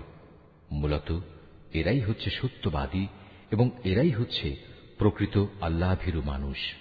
হে মানুষ, যারা ঈমান এনেছ, তোমাদের জন্য নরহত্যার কিসাস তথা প্রতিশোধ কিভাবে নিতে হবে তা নির্ধারণ করে দেয়া হয়েছে, এবং তা এই যে মৃত স্বাধীন ব্যক্তির বদলে স্বাধীন ব্যক্তি দণ্ডাজ্ঞা পাবে, দাসের বদলে পাবে দাস, নারীর বদলে নারীর উপর দণ্ড প্রযোজ্য হবে। অবশ্য যে হত্যাকারীকে, যাকে হত্যা করা হয়েছে, তার পরিবারের লোকেরা কিংবা তার ভাইয়ের পক্ষ থেকে ক্ষমা করে দেয়া হয়, তার ক্ষেত্রে কোনো ন্যায়ানুগ পন্থা অনুসরণ করে তা সম্পন্ন করতে হবে।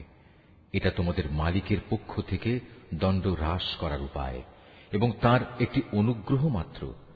যদি কেউ এর পরেও বাড়াবাড়ি করে তাহলে তার জন্য কঠোর শাস্তি রয়েছে।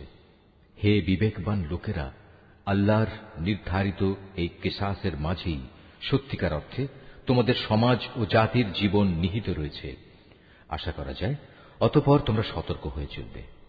হে ঈমানদার লোকেরা, তোমাদের জন্য এই আদেশ জারি করা হয়েছে যে যদি তোমাদের মাঝে কোনো লোকের মৃত্যু এসে হাজির হয় এবং সে যদি কিছু সম্পদ রেখে যায়, তাহলে ন্যায়ানুগ পন্থায় তা বন্টনের কাজে তার পিতামাতা ও আত্মীয় স্বজনের জন্য ওসিয়তের ব্যবস্থা রয়েছে। এটা পরহেজগার লোকদের উপর একান্ত করণীয়। যারা তার এই ওসিয়ত শুনে নেওয়ার পর নিজেদের স্বার্থে তা পাল্টে নিল, তাদের জানা উচিত এটা বদলানোর অপরাধের দায়িত্ব তাদের উপরেই বর্তাবে। আল্লাহ তাআলা সবকিছুই শোনেন এবং সবকিছুই তার জানা। অবশ্য কারো যদি ওসিয়তকারীর কাছ থেকে এই ধরনের আশঙ্কা থাকে যে সে পক্ষপাতিত্ব করে কারো প্রতি অবিচার করে গেছে কিংবা কারো সাথে এর ফলে নাইনসাফি করা হয়েছে, তাহলে যদি সদিচ্ছা নিয়ে মূল বিষয়টি সংশোধন করে নেয়, এতে তার কোনো দোষ হবে না। আল্লাহ তাআলা বড়ই ক্ষমাশীল, মেহেরবান। হে মানুষ, তোমরা যারা ঈমান এনেছ, তোমাদের উপর রোজা ফরজ করে দেয়া হয়েছে, যেমনি করে ফরজ করা হয়েছিল তোমাদের পূর্ববর্তী লোকদের উপর, যেন তোমরা এর মাধ্যমে আল্লাহকে ভয় করতে পারো। রোজা ফরজ করা হয়েছে কয়েকটি নির্দিষ্ট দিনের জন্য। তারপরেও কেউ যদি সে দিনগুলোতে অসুস্থ হয়ে যায় কিংবা কেউ যদি তখন সফরে থাকে, সে ব্যক্তি সমপরিমাণ দিনের রোজা সুস্থ হয়ে গেলে অথবা সফর থেকে ফিরে এসে আদায় করে নেবে। এর পরেও যাদের উপর রোজা একান্ত কষ্টকর হবে, তাদের জন্য এর বিনিময়ে ফেদিয়া থাকবে, এবং তা হচ্ছে একজন গরিব ব্যক্তিকে তৃপ্তি ভরে খাবার দেয়া। অবশ্য যদি কোনো ব্যক্তি এর চাইতে বেশি দিয়ে ভালো কাজ করতে চায়, তাহলে এ অতিরিক্ত কাজ তার জন্য হবে একান্ত কল্যাণকর। তবে এ সময় তোমরা যদি রোজা রাখতে পারো, তাই তোমাদের জন্য ভালো। তোমরা যদি রোজার উপকারিতা সম্পর্কে জানতে যে এতেই কল্যাণ রয়েছে। রোজার মাস এমন একটি মাস যাতে কোরআন নাজিল করা হয়েছে, আর এই কোরআন হচ্ছে মানব জাতির জন্য পথের দিশা, সৎ পথের সুস্পষ্ট নিদর্শন, মানুষদের জন্য হক বাতিলের পার্থক্যকারী। অতএব তোমাদের মধ্যে যে ব্যক্তি এ মাসটি পাবে, সে এ মাসে রোজা রাখবে। তবে যদি সে অসুস্থ হয়ে পড়ে কিংবা সফরে থাকে, সে পরবর্তী কোনো সময় গুনে গুনে সেই পরিমাণ দিন পূরণ করে নেবে। এ সুযোগ দিয়ে আল্লাহ তাআলা তোমাদের জীবন আসান করে দিতে চান। আল্লাহ তাআলা কখনোই তোমাদের জীবন কঠোর করে দিতে চান না। আল্লাহর উদ্দেশ্য হচ্ছে তোমরা যেন গুনে গুনে রোজার সংখ্যাগুলো পূরণ করতে পারো। আল্লাহ তাআলা তোমাদের কোরআনের মাধ্যমে জীবন যাপনের যে পদ্ধতি শিখিয়েছেন, তার জন্য তোমরা তাঁর মাহাত্ম্য বর্ণনা করতে এবং তাঁর কৃতজ্ঞতা আদায় করতে পারো। হে নবী, আমার কোনো বান্দা যখন তোমাকে আমার ব্যাপারে জিজ্ঞেস করে, তাকে তুমি বলে দিও, আমি তার একান্ত কাছেই আছি। আমি আহ্বানকারীর ডাকে সাড়া দিই যখন সে আমাকে ডাকে। তাই তাদের উচিত আমার আহ্বানে সাড়া দেয়া এবং সম্পূর্ণভাবে আমার উপরই ঈমান আনা। আশা করা যায় এতে করে তারা সঠিক পথের সন্ধান পাবে। রোজার মাসের রাতের বেলায় তোমাদের স্ত্রীদের কাছে যৌন মিলনের জন্য যাওয়া তোমাদের জন্য হালাল করে দেয়া হয়েছে, কারণ তোমাদের নারীরা যেমনি তোমাদের জন্য পোশাক স্বরূপ, ঠিক তোমরাও তাদের জন্য পোশাক সমতুল্য। আল্লাহ তাআলা এটা জানেন। রোজার মাসে রাতের বেলায় স্ত্রী সহবাসের ব্যাপারে তোমরা নানা ধরনের আত্মপ্রতারণার আশ্রয় নিচ্ছিলে, তাই তিনি তোমাদের উপর থেকে কড়াকড়ি শিথিল করে তোমাদের উপর দয়া করলেন এবং তোমাদের মাফ করে দিলেন। এখন তোমরা চাইলে তাদের সাথে সহবাস করতে পারো এবং এ ব্যাপারে আল্লাহ পাক তোমাদের জন্য যা বিধিবিধান কিংবা সন্তান লিখে রেখেছেন তা সন্ধান করো।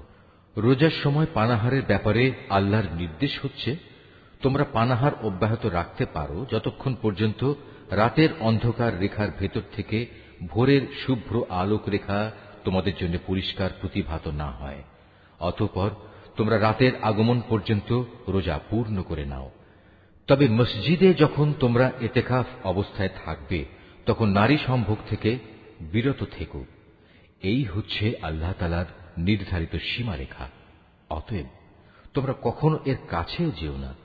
এভাবেই আল্লাহ তাআলা তাঁর যাবতীয় নিদর্শন মানুষদের জন্য বলে দিয়েছেন, যাতে করে তারা এ আলোকে আল্লাহ তাআলাকে ভয় করতে পারে। তোমরা একে অন্যের অর্থ সম্পদ অন্যায় অবৈধভাবে আত্মসাৎ করো না। আবার জেনে বুঝে অন্যায়ভাবে অন্যের সম্পদ ভোগ করার জন্য এর একাংশ বিচারকদের সামনে ঘুষ কিংবা উপঢৌকন হিসেবেও পেশ করো না। হে নবী, তারা তোমাকে নতুন চাঁদগুলো ও তাদের বাড়া কমা সম্পর্কে জিজ্ঞেস করবে। তুমি তাদের বলে দাও, মূলত এগুলো হচ্ছে মানব জাতির জন্য একটি স্থায়ী সময় নির্ঘণ্ট, যার মাধ্যমে মানুষরা দিন তারিখ সম্পর্কে জানতে পারে। তাছাড়া এর মাধ্যমে লোকেরা হজের সময়সূচিও জেনে নিতে পারে। এহরাম বাঁধার পর পেছন দরজা দিয়ে ঘরে প্রবেশ করার মাঝে কোনো সওয়াব নেই। আসল নেকি হচ্ছে কে আল্লাহ তাআলাকে ভয় করল তা দেখা। এখন থেকে ঘরে ঢোকার সময় সামনের দুয়ার দিয়েই তোমরা আসা যাওয়া করো। তোমরা একমাত্র আল্লাহ তাআলাকে ভয় করবে। তোমরা আল্লাহ তাআলার পথে সেসব লোকের সাথে লড়াই করো যারা তোমাদের সাথে লড়াই করে, কিন্তু কোনো অবস্থায় সীমা লঙ্ঘন করো না, কারণ আল্লাহ তাআলা কখনো সীমা লঙ্ঘনকারীদের পছন্দ করেন না। যেখানেই তোমরা তাদের পাও সেখানেই তোমরা তাদের হত্যা করো। যেসব স্থান থেকে তারা তোমাদের বহিষ্কার করে দিয়েছে তোমরাও তাদের সেসব স্থান থেকে বের করে দাও। জেনে রেখো, ফিতনা, ফাসাদ, দাঙ্গা হাঙ্গামা, নরহত্যার চাইতেও বড় অপরাধ তোমরা কাবা ঘরের পাশে কখনো তাদের সাথে যুদ্ধে লিপ্ত হও না, যতক্ষণ পর্যন্ত তারা সেখানে তোমাদের আক্রমণ না করে। তারা যদি তোমাদের সাথে যুদ্ধ করে তাহলে তোমরাও তাদের সাথে যুদ্ধ করো। এভাবেই কাফেরদের শাস্তি দেয়া হয়। তবে তারা যদি যুদ্ধ বিগ্রহ থেকে ফিরে আসে তাহলে মনে রেখো, আল্লাহ তাআলা বড়ই ক্ষমাশীল ও দয়ার আধার। তোমরা তাদের সাথে লড়াই করতে থাকো যতক্ষণ না জমিন থেকে ফিতনা নির্মূল হয়ে যায় এবং আল্লাহর জমিনে আল্লাহর দেয়া জীবন ব্যবস্থা পূর্ণাঙ্গভাবে আল্লাহর জন্য নির্দিষ্ট হয়ে যায়। যদি তারা যুদ্ধ থেকে ফিরে আসে তবে তাদের সাথে আর কোনো বাড়াবাড়ি নয়। তবে হ্যাঁ, যারা নিজেরাই জালেম তাদের উপর এটা প্রযোজ্য নয়। একটি সম্মানিত মাসের বদলেই একটি সম্মানিত মাস আশা করা যাবে। প্রয়োজনে এ সম্মানিত মাস সমূহেও প্রতিশোধ ব্যবস্থা বৈধ হবে। এ সময়ে যদি কেউ তোমাদের উপর হস্ত প্রসারিত করে তাহলে তোমরাও তাদের উপর তেমনি হস্ত প্রসারিত করে জবাব দাও। তবে সর্বদাই আল্লাহকে ভয় করতে থাকো। মনে রেখো, যারা অপরাধ থেকে বেঁচে থাকে আল্লাহ তাআলা তাদের সাথে রয়েছেন। আল্লাহর পথে অর্থ সম্পদ ব্যয় করো। অর্থ সম্পদ আঁকড়ে ধরে নিজেদের হাতেই নিজেদের ধ্বংসের অতলে নিক্ষেপ করো না, এবং তোমরা অন্য মানুষদের সাথে দয়া অনুগ্রহ করো। নিশ্চয়ই আল্লাহ তাআলা অনুগ্রহকারী ব্যক্তিদের ভালোবাসেন। আল্লাহ তাআলা সন্তুষ্টির জন্য হজ ও ওমরা সম্পন্ন করো। পথে যদি তোমাদের কোথাও বাধা দেয়া হয় তাহলে সে স্থানে কোরবানির জন্য যা কিছু সহজভাবে হাতের কাছে পাওয়া যায় তা দিয়েই কোরবানি আদায় করে নাও। তবে কোরবানির পশু তার নির্দিষ্ট গন্তব্যস্থলে পৌঁছার আগ পর্যন্ত তোমরা তোমাদের মাথা মুন্ডন করো না।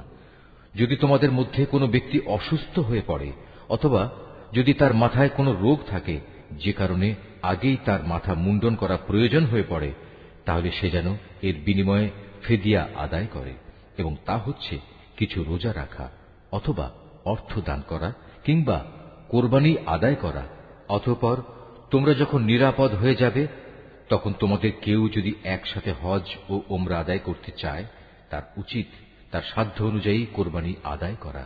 যদি কোরবানি করার মতো কোনো পশু সে না পায়, তাহলে সে যেন হজের সময়কালে 3টি এবং তোমরা যখন বাড়ি ফিরে আসবে তখন 7টি, সর্বমোট পূর্ণ 10টি রোজা রাখে। এই সুবিধাটুকু শুধু তাদের জন্য যাদের পরিবার পরিজন আল্লাহর ঘরের আশেপাশে বর্তমান নেই। তোমরা আল্লাহকেই ভয় করো, জেনে রাখো আল্লাহ তাআলা কঠোর আযাব প্রদানকারী বটে। হজের মাসসমূহ একান্ত সুপরিচিত। সে সময়গুলোর মধ্যে যে ব্যক্তি হজ আদায় করার মনস্থ করবে, সে যেন জেনে রাখে হজের ভেতর কোনো যৌন সম্ভোগ নেই, নেই কোনো অশ্লীল গালিগালাজ বা ঝগড়াঝাটি। আর যত ভালো কাজই তোমরা করো, আল্লাহ তাআলা অবশ্যই তা জানেন।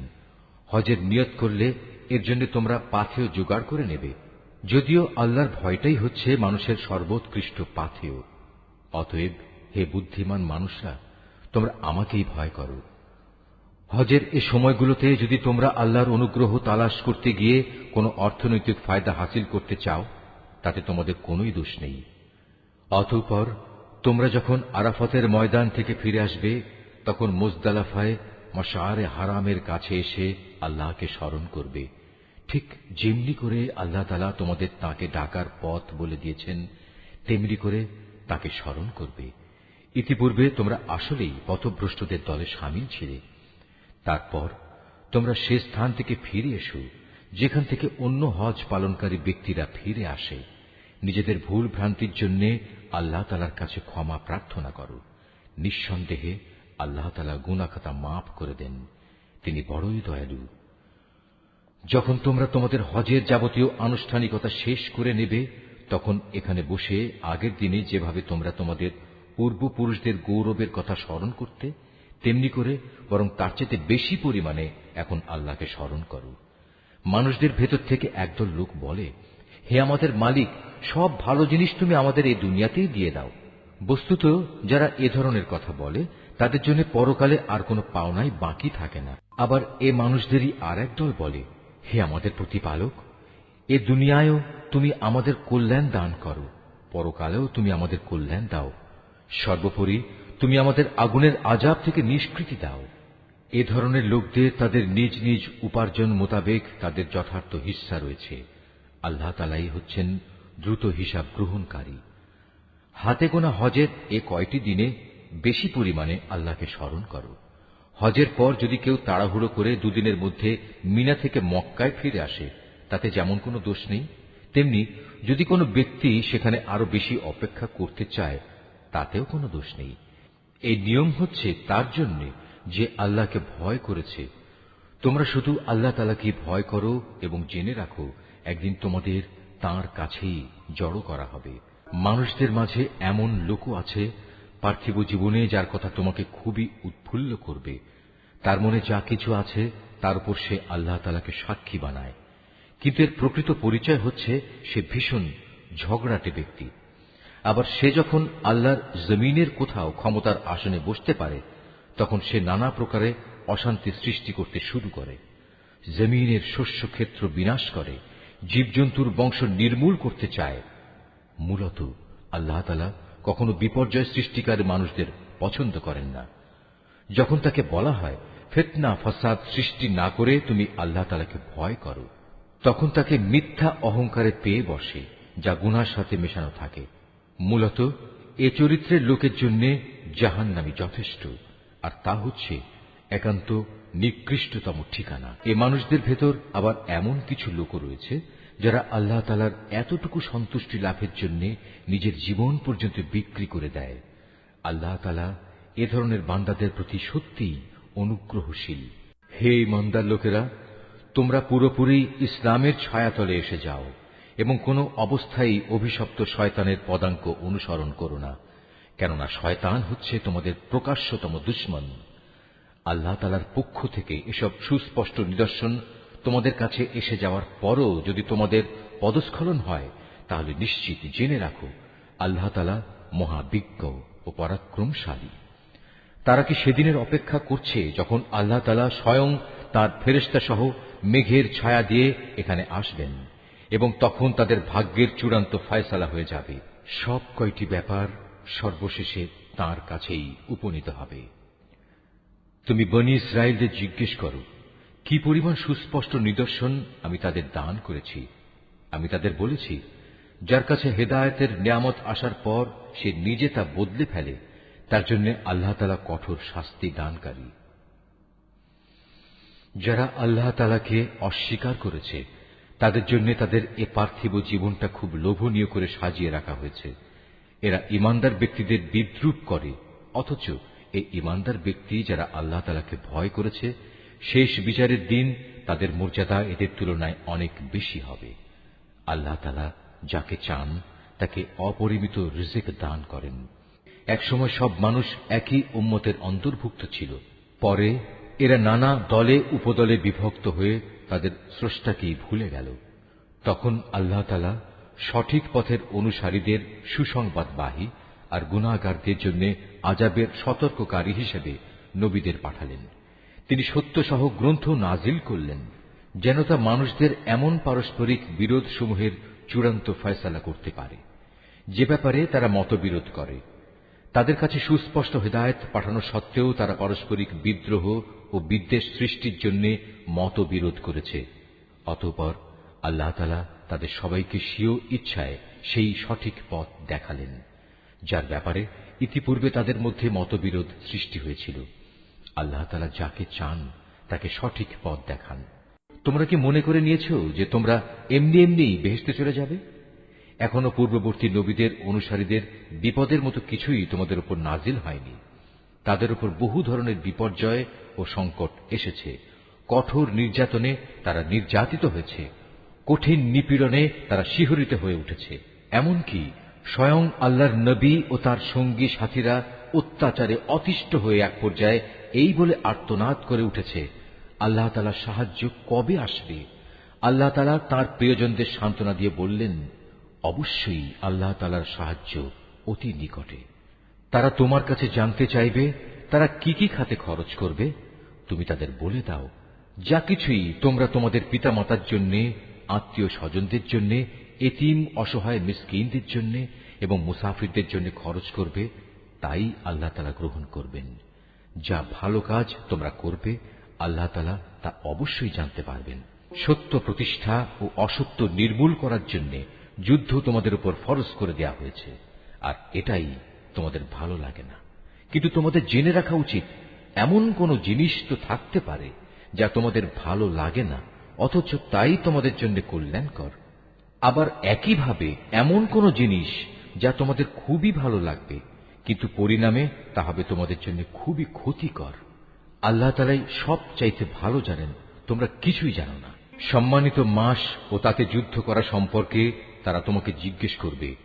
তুমি তাদের বলে দাও, এই মাসে যুদ্ধ বিগ্রহ করা অনেক বড় গুনার কথা, কিন্তু আল্লাহর কাছে এর চাইতে বড় গুনাহ হচ্ছে আল্লাহর পথ থেকে মানুষদের ফিরিয়ে রাখা, আল্লাহকে অস্বীকার করা, খানায়ে কাবার দিকে যাওয়ার পথ রোধ করা ও সেখানকার অধিবাসীদের সেখান থেকে বের করে দেয়া। আর আল্লাহ দ্রোহিতার ফিতনা, ফাসাদ, হত্যাকাণ্ডের চাইতেও অনেক বড় অন্যায়। এ কারণেই এরা তোমাদের সাথে এ মাসসমূহে লড়াই বন্ধ করে দেবে বলে তুমি ভেবো না। তারা তো পারলে বরং তোমাদের সবাইকে তোমাদের ইসলামী জীবন বিধান থেকেও ফিরিয়ে নিতে চাইবে। যদি তোমাদের কোনো ব্যক্তি তার দ্বীন থেকে ফিরে যায়, অতঃপর সে মৃত্যু মুখে পতিত হয় এমন অবস্থায় যে সে সুস্পষ্ট কাফের ছিল, তাহলে তারাই হবে সে লোক যাদের যাবতীয় কর্মকাণ্ড দুনিয়া আখিরাতে বিফলে যাবে, আর এরাই হবে জাহান্নামের অধিবাসী। সেখানে তারা চিরদিন থাকবে। যারা ঈমান এনেছে, যারা হিজরত করেছে এবং আল্লাহর পথে জিহাদ করেছে, তারাই আল্লাহ তাআলার পক্ষ থেকে অনুগৃহীত হবার আশা করতে পারে। আল্লাহ তাআলা ক্ষমাশীল, অত্যন্ত দয়ালু। হে নবী, এরা তোমাকে মদ ও জুয়া সম্পর্কে জিজ্ঞেস করবে। তুমি তাদের বলে দাও, এ দুটো জিনিসের মধ্যে অনেক বড় ধরনের পাপ রয়েছে। যদিও মানুষের জন্য এর কিছু কিছু ব্যবসায়িক উপকারিতাও রয়েছে, কিন্তু এ উভয়ের ধ্বংসকারী গুনাহ তার ব্যবসায়িক উপকারিতার চাইতে অনেক বেশি। তারা তোমাকে এও জিজ্ঞেস করে তারা নেক কাজে কি কি খরচ করবে। তুমি তাদের বলো, দৈনন্দিন প্রয়োজন পূরণের পর যা অতিরিক্ত তাই। আল্লাহ তাআলা এভাবে তোমাদের জন্য তাঁর আয়াতসমূহ খুলে খুলে বলে দেন, যাতে করে তোমরা এ নিয়ে চিন্তা ভাবনা করতে পারো। এ নির্দেশ তোমাদের ইহকাল ও পরকালের কল্যাণের জন্যই। তোমাকে তারা এতিমদের ব্যাপারে জিজ্ঞেস করবে, তুমি বলো, তাদের জন্য গৃহীত সব পন্থাই উত্তম, যদি তোমরা তোমাদের ধন সম্পদ তাদের সাথে মিশিয়ে ফেলো, তাতে কোনো দোষ নেই, কারণ তারা তো তোমাদেরই ভাই। আর আল্লাহ তাআলা এটা ভালো করেই জানেন কে ন্যায়ানুগ পন্থায় আছে আর কে ফাসাদি স্বভাবের লোক। আল্লাহ তাআলা চাইলে এ ব্যাপারে আরো অধিক কড়াকড়ি আরোপ করতে পারতেন। নিঃসন্দেহে আল্লাহ তাআলা ক্ষমতাবান এবং কুশলীও। তোমরা কখনো কোনো মুশরিক নারী বিয়ে করো না, যতক্ষণ না তারা ঈমান আনে। মনে রেখো, একজন মুসলমান দাসীও একজন ঐতিহ্যবাহী মুশরিক নারীর চাইতে উত্তম, যদিও এ মুশরিক নারীটি তোমাদের বেশি ভালো লাগে। হে মুসলিম মহিলারা, তোমরা কখনো কোনো মুশরিক পুরুষদের বিয়ে করো না, যতক্ষণ না তারা আল্লাহর উপর ঈমান আনে। কেননা একজন ঈমানদার দাসও একজন উঁচু খানদানের মুশরিক ব্যক্তির চাইতে ভালো, যদিও এ মুশরিক ব্যক্তিটি তোমাদের ভালো লাগে। আসলে এরা তোমাদের জাহান্নামের আগুনের দিকেই ডেকে নেবে। আর আল্লাহ তাআলা হামেশাই তার মোমেন বান্দাদের তার আদেশ বলে জান্নাত ও ক্ষমার দিকে আহ্বান জানান, এবং এজন্যে তিনি তার আয়াতসমূহ মানুষদের কাছে স্পষ্ট করে বর্ণনা করেন, যাতে করে তারা উপদেশ গ্রহণ করতে পারে। হে নবী, তারা তোমার কাছ থেকে মহিলাদের মাসিক ঋতুকাল ও এ সময়ে তাদের সাথে দৈহিক মিলন সম্পর্কে জানতে চাইবে। তুমি তাদের বলো, আসলে মহিলাদের এ সময়টা হচ্ছে একটি অপবিত্র ও কষ্টকর অবস্থা, কাজেই ঋতুস্রাবকালে তাদের সঙ্গ বর্জন করবে এবং তোমরা দৈহিক মিলনের জন্য তাদের কাছে যেও না, যতক্ষণ না তারা পুনরায় পবিত্র হয়। অতঃপর তারা যখন পুরো পাক সাফ হয়ে যায়, তখন তোমরা তাদের কাছে যাও। দৈহিক মিলনের যে পদ্ধতি আল্লাহ তাআলা শিখিয়ে দিয়েছেন সেভাবে যাবে। আল্লাহ তাআলা অবশ্যই সেসব লোকদের ভালোবাসেন যারা আল্লাহর দিকেই ফিরে আসে এবং যারা পাক পবিত্রতা অবলম্বন করে। তোমাদের স্ত্রীরা হচ্ছে তোমাদের জন্য সন্তান উৎপাদনের ফসল ক্ষেত্র। তোমরা তোমাদের এই ফসল ক্ষেত্রে যেভাবে ইচ্ছা সেভাবেই গমন করো। তোমরা সময় থাকতে নিজেদের জন্য কিছু অগ্রিম নেক আমল পাঠিয়ে দাও। তোমরা আল্লাহকে ভয় করো। জেনে রেখো, একদিন তোমাদের সবাইকে তাঁর সামনাসামনি হতে হবে। মোমেনদের তুমি পুরস্কারের সুসংবাদ দান করো। তোমরা তোমাদের এমন শপথের জন্য আল্লাহর নামকে কখনো ঢাল হিসাবে ব্যবহার করবে না, যার মাধ্যমে ভালো কাজ করা, আল্লাহ তাআলাকে ভয় করা এবং মানুষদের মাঝে শান্তি শৃঙ্খলা প্রতিষ্ঠা করার কাজ থেকে তোমরা দূরে থাকবে। কারণ আল্লাহ তাআলা তোমাদের সবকিছুই শোনেন এবং সব কথাই তিনি জানেন। আল্লাহ তাআলা তোমাদের নিরর্থক শপথের জন্য কখনো পাকড়াও করবেন না, তবে তিনি অবশ্যই সেসব শপথের ব্যাপারে তোমাদের জিজ্ঞাসাবাদ করবেন, যা তোমরা আন্তরিকভাবে সম্পন্ন করো। বস্তুত আল্লাহ তাআলা বড় ক্ষমাশীল ও ধৈর্যশীল। যেসব লোক নিজ স্ত্রীদের কাছে যাবে না বলে কসম করেছে, তাদের এ ব্যাপারে মনস্থির করার জন্য 4 মাসের অবকাশ রয়েছে। এ সময়ের ভেতর যদি তারা তাদের কসম থেকে ফিরে আসে, তাহলে জেনে রেখো আল্লাহ তাআলা ক্ষমাশীল ও দয়াবান। আর তারা যদি এ সময়ের ভেতর তালাক দেওয়ার সিদ্ধান্ত করে, তাহলে তারা যেন জেনে রাখে আল্লাহ তাআলা সব শোনেন, জানেন। তালাকপ্রাপ্তা মহিলারা যেন 3টি মাসিক ঋতু অথবা ঋতু থেকে পবিত্র থাকার 3টি মুদ্দত পর্যন্ত নিজেদের পুনরায় বিয়ের বন্ধন থেকে দূরে রাখে। তাদের গর্ভে আল্লাহ তাআলা যা কিছু সৃষ্টি করেছেন তা গোপন করা কোনো অবস্থায় তাদের পক্ষে ন্যায়সঙ্গত হবে না, যদি তারা আল্লাহর উপর এবং পরকালের উপর ঈমান আনে। এ সময়ের ভেতর তাদের ফিরিয়ে নেয়ার ব্যাপারে তাদের স্বামীরা অবশ্য বেশি অধিকারী, যদি তারা উভয়ে পরস্পর মিলেমিশে চলতে চায়। পুরুষদের উপর নারীদের যেমন ন্যায়ানুগ অধিকার রয়েছে, তেমনি রয়েছে নারীদের উপর পুরুষের অধিকার। পারিবারিক ভরণ পোষণের দায়িত্বের কারণে তাদের উপর পুরুষের মর্যাদা একমাত্রা বেশি রয়েছে। আল্লাহ তাআলা বিপুল ক্ষমতার মালিক, তিনি পরম কুশলী। তালাক 2 বার মাত্র উচ্চারণ করা যেতে পারে। তৃতীয়বারের আগেই হয় সম্মান মর্যাদার সাথে তাকে ফিরিয়ে আনতে হবে, অথবা সহৃদয়তার সাথে তাকে চলে যেতে দেবে। তোমাদের জন্য এটা কোনো অবস্থায় ন্যায়সঙ্গত নয় যে বিয়ের আগে যা কিছু তোমরা তাদের দিয়েছ তা তাদের থেকে ফিরিয়ে নেবে। তবে আল্লাহর নির্দিষ্ট সীমারেখার ভেতরে থেকে স্বামী স্ত্রী একত্রে জীবন কাটাতে পারবে না এমন আশঙ্কা যদি দেখা দেয়, তখন আলাদা হয়ে যাওয়াটাই উত্তম। এমন অবস্থায় যদি তোমাদের ভয় হয় যে এরা আল্লাহর বিধানের গণ্ডির ভেতর থাকতে পারবে না, তাহলে স্ত্রী যদি স্বামীকে কিছু বিনিময় দেয় এবং তা দিয়ে বিচ্ছেদ ঘটিয়ে নেয়, তাহলে তাদের উভয়ের উপর এটা কোনো দূষণীয় বিষয় হবে না। জেনে রাখো, এটা হচ্ছে আল্লাহর নির্ধারিত সীমারেখা, তা কখনো অতিক্রম করো না। আর যারা আল্লাহর দেয়া সীমারেখা লঙ্ঘন করে তারা হচ্ছে সুস্পষ্ট জালেম। যদি সে তাকে তালাক দিয়েই দেয়, তাহলে তারপর এ স্ত্রী তার জন্য আর বৈধ হবে না। হ্যাঁ, যদি তাকে অপর কোনো স্বামী বিয়ে করে এবং নিয়ম মাফিক তাকে তালাক দেয় এবং পরবর্তী পর্যায়ে তারা যদি সত্যি মনে করে তারা এখন স্বামী স্ত্রীর অধিকার সম্পর্কে আল্লাহর সীমারেখা মেনে চলতে পারবে, তাহলে পুনরায় বিয়ে বন্ধনে ফিরে আসাতে তাদের উপর কোনো দোষ নেই। এটা হচ্ছে আল্লাহর বেঁধে দেয়া সীমারেখা। যারা এ সম্পর্কে অবগত আছে, আল্লাহ তাআলা তাদের জন্য এই নির্দেশ সুস্পষ্ট করে পেশ করেন।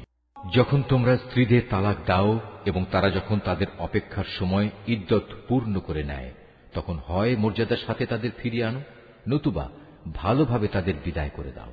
শুধু কষ্ট দেওয়ার উদ্দেশ্যে কখনো তাদের আটকে রেখো না। এতে তোমরা আল্লাহর নির্ধারিত সীমারেখাই লঙ্ঘন করবে।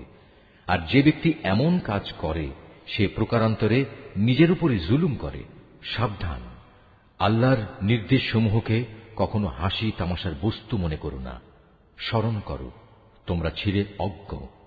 আল্লাহ তাআলা তোমাদের উপর হেদায়েতের বাণী পাঠিয়ে নিয়ামত দান করেছেন। শুধু তাই নয়, তিনি তোমাদের জন্য জ্ঞান ও যুক্তিপূর্ণ কিতাব নাজিল করেছেন, যা তোমাদের দৈনন্দিন জীবনের নিয়ম কানুন বাতলে দেয়।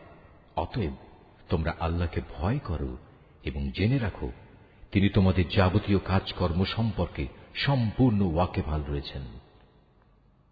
যখন তোমরা তোমাদের স্ত্রীদের তালাক দিয়ে দাও, অতঃপর তালাকপ্রাপ্ত স্ত্রীরাও তাদের নির্ধারিত অপেক্ষার সময় ইদ্যত পালন শেষ করে নেয়, তখন তোমরা তাদের পছন্দ মতো স্বামীদের সাথে বিয়ের ব্যাপারে বাধা দিও না।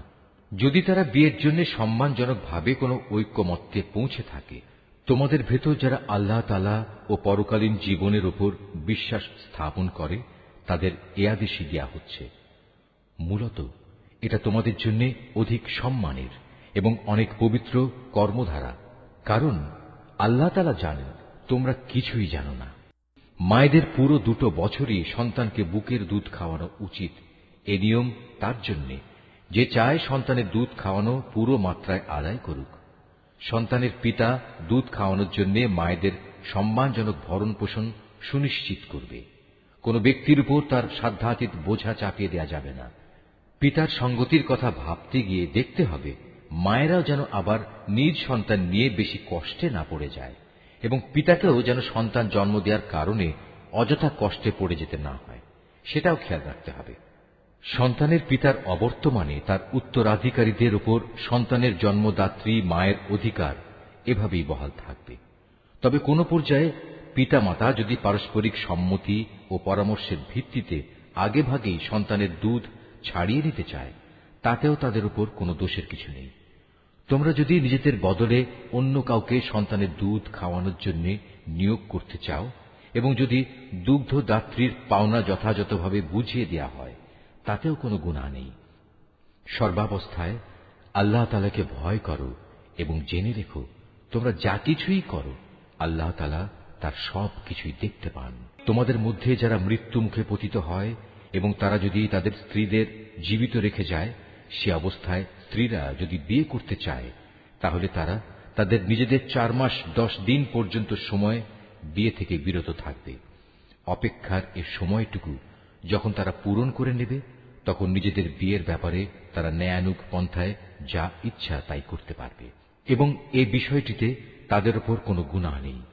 মূলত তোমরা যে যাই করো না কেন, আল্লাহ তাআলা সব কাজেরই খবর রাখেন। এমনকি সে অপেক্ষার সময় শেষ হওয়ার আগেও তোমরা কেউ যদি তাকে বিয়ে করার জন্য পয়গাম পাঠাও, কিংবা তেমন কোনো ইচ্ছা যদি তোমরা নিজেদের মনের ভেতর লুকিয়েও রাখো, তাতেও তোমাদের উপর কোনো দোষ নেই।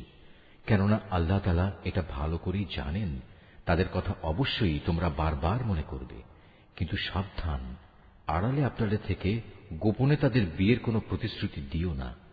তাদের সাথে কখনো তোমাদের কথা বলতে হলে তা বলবে সম্মানজনক পন্থায়। আর ইদ্দত অপেক্ষার শরীয়ত সম্মত সময় শেষ হবার আগে কখনো তার সাথে বিয়ের সংকল্প করো না।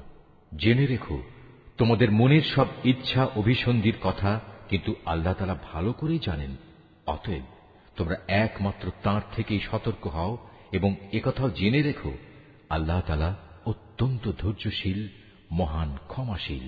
স্ত্রীদের শারীরিকভাবে স্পর্শ করা কিংবা তাদের জন্য মোহরের কোনো অঙ্ক নির্ধারণের আগেই যদি তোমরা তাদের তালাক দাও, তাতে শরীয়তের দৃষ্টিতে তোমাদের উপর কোনো গুনাহ নেই। এ পরিস্থিতিতে মোহরের কোনো অঙ্ক নির্ধারিত না হলেও তাদের ন্যায়ানুগ পন্থায় কিছু পরিমাণ অর্থ আদায় করে দেবে। ধনী ব্যক্তির উপর থাকবে নিজ ক্ষমতা অনুযায়ী এবং গরিব ব্যক্তির উপর থাকবে তার সঙ্গতি অনুযায়ী। এটা নেককার লোকদের উপর আরোপিত স্ত্রীদের একটি অধিকার বটে। যদি এমন হয় তোমরা তাদের শারীরিকভাবে স্পর্শ করনি কিন্তু মোহরের অঙ্ক নির্ধারিত করে নিয়েছ, এমতাবস্থায় যদি তোমরা তাদের তালাক দাও, তাহলে তাদের জন্য থাকবে নির্ধারিত মোহরের অর্ধেক পরিমাণ, যা আদায় করে দিতে হবে। হ্যাঁ, তালাকপ্রাপ্তা স্ত্রী নিজের থেকে যদি তোমাদের তা মাফ করে দেয় কিংবা যে স্বামীর হাতে বিয়ের বন্ধন রয়েছে সে যদি স্ত্রীকে নির্দিষ্ট পরিমাণের বেশি দিয়ে অনুগ্রহ দেখাতে চায়, তাহলে তা হবে আল্লাহ ভীতিরও একান্ত কাছাকাছি। কখনো একে অপরের প্রতি দয়া ও সহৃদয়তা দেখাতে ভুলো না, কারণ তোমরা কে কি কাজ করো তার সবকিছুই আল্লাহ তাআলা পর্যবেক্ষণ করছেন। তোমরা নামাজ সমূহের উপর গভীরভাবে যত্নবান হও, বিশেষ করে মধ্যবর্তী নামাজ, এবং আল্লাহর জন্য বিনীতভাবে দাঁড়িয়ে থাকো। অতঃপর যদি তোমরা ভীতিপ্রদ কোনো অবস্থার সম্মুখীন হও, তখন প্রয়োজনে তোমরা নামাজ পড়বে পায়ের উপর দাঁড়িয়ে কিংবা সওয়ারির উপর থাকা অবস্থায়। তারপর তোমরা যখন নিরাপদ হয়ে যাবে তখন আল্লাহ তাআলাকে স্মরণ করো, যেভাবে আল্লাহ তাআলা তাঁকে স্মরণ করার নিয়ম শিখিয়েছেন, যার কিছুই তোমরা ইতিপূর্বে জানতে না। তোমাদের মধ্যে থেকে যদি কেউ মৃত্যুমুখে পতিত হয় এবং সে বিধবা স্ত্রীদের রেখে যায়, তার উত্তরসূরিদের জন্য তার ওসিয়ত থাকবে যেন তারা 1 বছর পর্যন্ত তাদের স্ত্রীদের ব্যয়ভার বহন করে। কোনো অবস্থায় যেন তার ভিটে মাটি থেকে তাকে বের করে দেয়া না হয়। এই সময় পূরণ হবার আগে যদি তারা নিজেরাই বের হয়ে যায় এবং তারা নিজেদের ব্যাপারে কোনো ভিন্ন সিদ্ধান্ত করে কোনো সম্মানজনক ব্যবস্থা করে নেয়, তাহলে এজন্য তোমাদের উপর কোনো দোষ পড়বে না। আল্লাহ তাআলা সবার উপর শক্তিশালী, তিনি বিজ্ঞ কুশলীও। স্বামীদের উপর তালাকপ্রাপ্তা মহিলাদের জন্য ন্যায়সঙ্গত ভরণ পোষণের দায়িত্ব থাকবে। আল্লাহ তাআলাকে যারা ভয় করে এটা তাদের উপর আরোপিত দায়িত্ব। এভাবেই আল্লাহ তাআলা তাঁর আয়াতগুলো তোমাদের জন্য সুস্পষ্ট করে বলে দিয়েছেন, যাতে করে তোমরা বুঝতে পারো। তুমি কি তাদের পরিণতি দেখোনি যারা মৃত্যুর ভয়ে নিজেদের ভিটে মাটি ছেড়ে বেরিয়ে এসেছিল, অথচ তারা সংখ্যায় ছিল হাজার হাজার। তাদের এ কাপুরুষোচিত আচরণে রুষ্ট হয়ে আল্লাহ তাআলা তাদের বললেন, তোমরা নিপাত হয়ে যাও। অতঃপর একসময় তাদের বংশধররা সাহসিকতার সাথে জালেমের মোকাবেলা করল। আল্লাহ তাআলা তাদের পুনরায় সামাজিক ও রাজনৈতিক জীবন দান করলেন।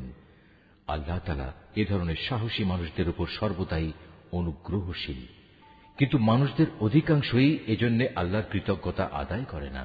অতএব হে মুসলমানরা, কাপুরুষতা না দেখিয়ে তোমরা আল্লাহর পথে লড়াই করো এবং একথা ভালো করে জেনে রাখো, আল্লাহ তাআলা যেমন সব শোনেন তেমনি তিনি সবকিছু জানেনও। তোমাদের মধ্যে থেকে কে এমন হবে যে আল্লাহকে উত্তম ঋণ দেবে? যে কেউই আল্লাহকে ঋণ দেবে সে যেন জেনে রাখে আল্লাহ তাআলা ঋণের সে অঙ্ক তার জন্য বহু গুণ বাড়িয়ে দেবেন।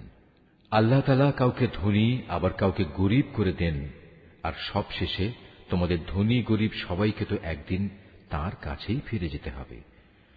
তুমি কি বনী ইসরাইল দলের কতিপয় নেতা সম্পর্কে চিন্তা করনি, যখন তারা মূসার আগমনের পর তদানীন্তন নবীর কাছে বলেছিল, আমাদের জন্য একজন বাদশা ঠিক করে দাও যেন তার সাথে আমরা আল্লাহর পথে লড়াই করতে পারি।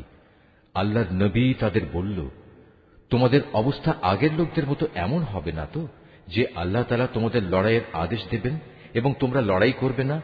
তারা বলল, আমরা কেন আল্লাহর পথে লড়ব না? বিশেষ করে যখন আমাদের নিজেদের বাড়ি ঘর থেকে আমাদের বের করে দেয়া হয়েছে, আমাদের ছেলে মেয়েদেরও বের করে দেয়া হয়েছে, অতঃপর যখন সত্যি সত্যি তাদের আল্লাহর পক্ষ থেকে যুদ্ধের আদেশ দেয়া হল, তখন কতিপয় সাহসী বান্দা ছাড়া তাদের অধিকাংশই ময়দান ছেড়ে পালিয়ে গেছে। আসলে আল্লাহ তাআলা জালেমদের ভালো করেই জানেন। তাদের নবী তাদের বলল, আল্লাহ তাআলা তালুতকে তোমাদের উপর বাদশাহ নিযুক্ত করে পাঠিয়েছেন। একথা শুনে তারা বলল, তার কি অধিকার আছে যে আমাদের উপর রাজত্ব করার? বাদশাহীর অধিকার বরং তার চাইতে আমাদেরই বেশি রয়েছে। তাছাড়া অর্থ প্রাচুর্যও তো তার বেশি নেই।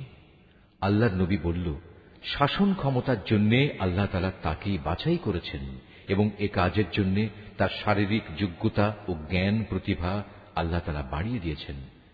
আসলে আল্লাহ তাআলা যাকে চান তাকেই তার রাজ ক্ষমতা দান করে থাকেন। তার ভান্ডার অনেক প্রশস্ত। আল্লাহ তাআলা যাকে চান তাকেই রাজত্ব দেন। আল্লাহ তাআলা প্রাচুর্যময় ও মহাবিজ্ঞ। তাদের নবী তাদের আরো বলল, আল্লাহ তাআলা যাকে পাঠাচ্ছেন তার বাদশাহীর অবশ্যই একটা চিহ্ন থাকবে, এবং তা হচ্ছে সে তোমাদের সামনে হারানো সিন্দুকটি এনে হাজির করবে। এতে তোমাদের জন্য আল্লাহর পক্ষ থেকে সান্ত্বনা ও প্রশান্তির বিষয় থাকবে। তাছাড়া এ অমূল্য সিন্দুকে মুসা ও হারুনের পরিবার পরিজনের কিছু রেখে যাওয়া জিনিসপত্রও থাকবে। আল্লাহ তাআলার নির্দেশে তার ফেরেশতারা এই সিন্দুক তোমাদের জন্য বহন করে আনবে। যদি তোমরা বিশ্বাস স্থাপন করো তাহলে তোমরা দেখবে এ সব কিছুতে তোমাদের জন্য এক ধরনের নিদর্শন রয়েছে। রাজত্ব পেয়ে তালুত নিজ বাহিনী নিয়ে যখন এগিয়ে গেল, তখন সে তার লোকদের বলল, আল্লাহ তাআলা একটি নদীর পানি দিয়ে তোমাদের পরীক্ষা করবেন। যদি তোমাদের মধ্যে কেউ এর পানি পান করে তাহলে সে আর আমার দলভুক্ত থাকবে না, আর যে ব্যক্তি তা খাবে না সে অবশ্যই আমার দলভুক্ত থাকবে। তবে কেউ যদি তার হাত দিয়ে সামান্য এক আঁজলা পানি খেয়ে নেয় তা ভিন্ন কথা। অতঃপর সেখানে গিয়ে হাতে গোনা কয়েকজন লোক ছাড়া আর সবাই তৃপ্তি ভরে পানি পান করল। এ কয়জন লোক যারা তার কথায় তার সাথে ঈমান এনেছিল, তারা এবং তালুত যখন নদী পার হয়ে এগিয়ে গেল, তখন তারা নিজেদের দীনতা দেখে বলে উঠল, হে আল্লাহ, আজ জালুত এবং তার বিশাল বাহিনীর মোকাবেলা করার শক্তি আমাদের নেই। এ সময় তাদেরই সাথী বন্ধুরা যারা জানত তাদের আল্লাহর সামনে হাজির হতে হবে, তারা বলল, ইতিহাসে এমন অনেকবারই দেখা গেছে আল্লাহর সাহায্য নিয়ে একটি ক্ষুদ্র দলও বিশাল সেনাবাহিনীর উপর জয়ী হয়েছে। কেননা আল্লাহ তাআলা ধৈর্যশীলদের সাথেই থাকেন। তারপর যখন সে তার সৈন্য নিয়ে মোকাবেলা করার জন্য দাঁড়ালো, তখন তারা আল্লাহর কাছে সাহায্য চেয়ে বলল, হে আমাদের মালিক, তুমি আমাদের সবরের তৌফিক দান করো। দুশমনের মোকাবেলায় আমাদের কদম অটল রাখো এবং অবিশ্বাসী কাফেরদের মোকাবেলায় তুমি আমাদের সাহায্য করো। লড়াইয়ের ময়দানে তারা তাদের পর্যুদস্ত লাঞ্ছিত করে দিল এবং দাউদ আল্লাহর সাহায্য নিয়ে জালুতকে হত্যা করল। আল্লাহ তাআলা তাকে দুনিয়ার রাজত্ব দান করলেন এবং তাকে রাজ ক্ষমতা চালানোর কৌশল শিক্ষা দিলেন। আল্লাহ তাআলা তাকে নিজ ইচ্ছা মতো আরো বহু বিষয়ের জ্ঞান দান করলেন। আসলে আল্লাহ তাআলা যদি যুগে যুগে একদল লোককে দিয়ে আর একদল লোককে শায়েস্তা না করতেন, তাহলে এই ভূখণ্ড ফিতনা ফাসাদে ভরে যেত। কিন্তু আল্লাহ তাআলা তা চাননি, কেননা আল্লাহ তাআলা এ সৃষ্টিকুলের উপর বড়ই অনুগ্রহশীল। এ কিতাবে বর্ণিত এসব ঘটনা হচ্ছে আল্লাহর এক একটা নিদর্শন মাত্র, যা যথাযথভাবে আমি তোমাকে শুনিয়েছি। এর কোন ঘটনাই তো তুমি জানতে না।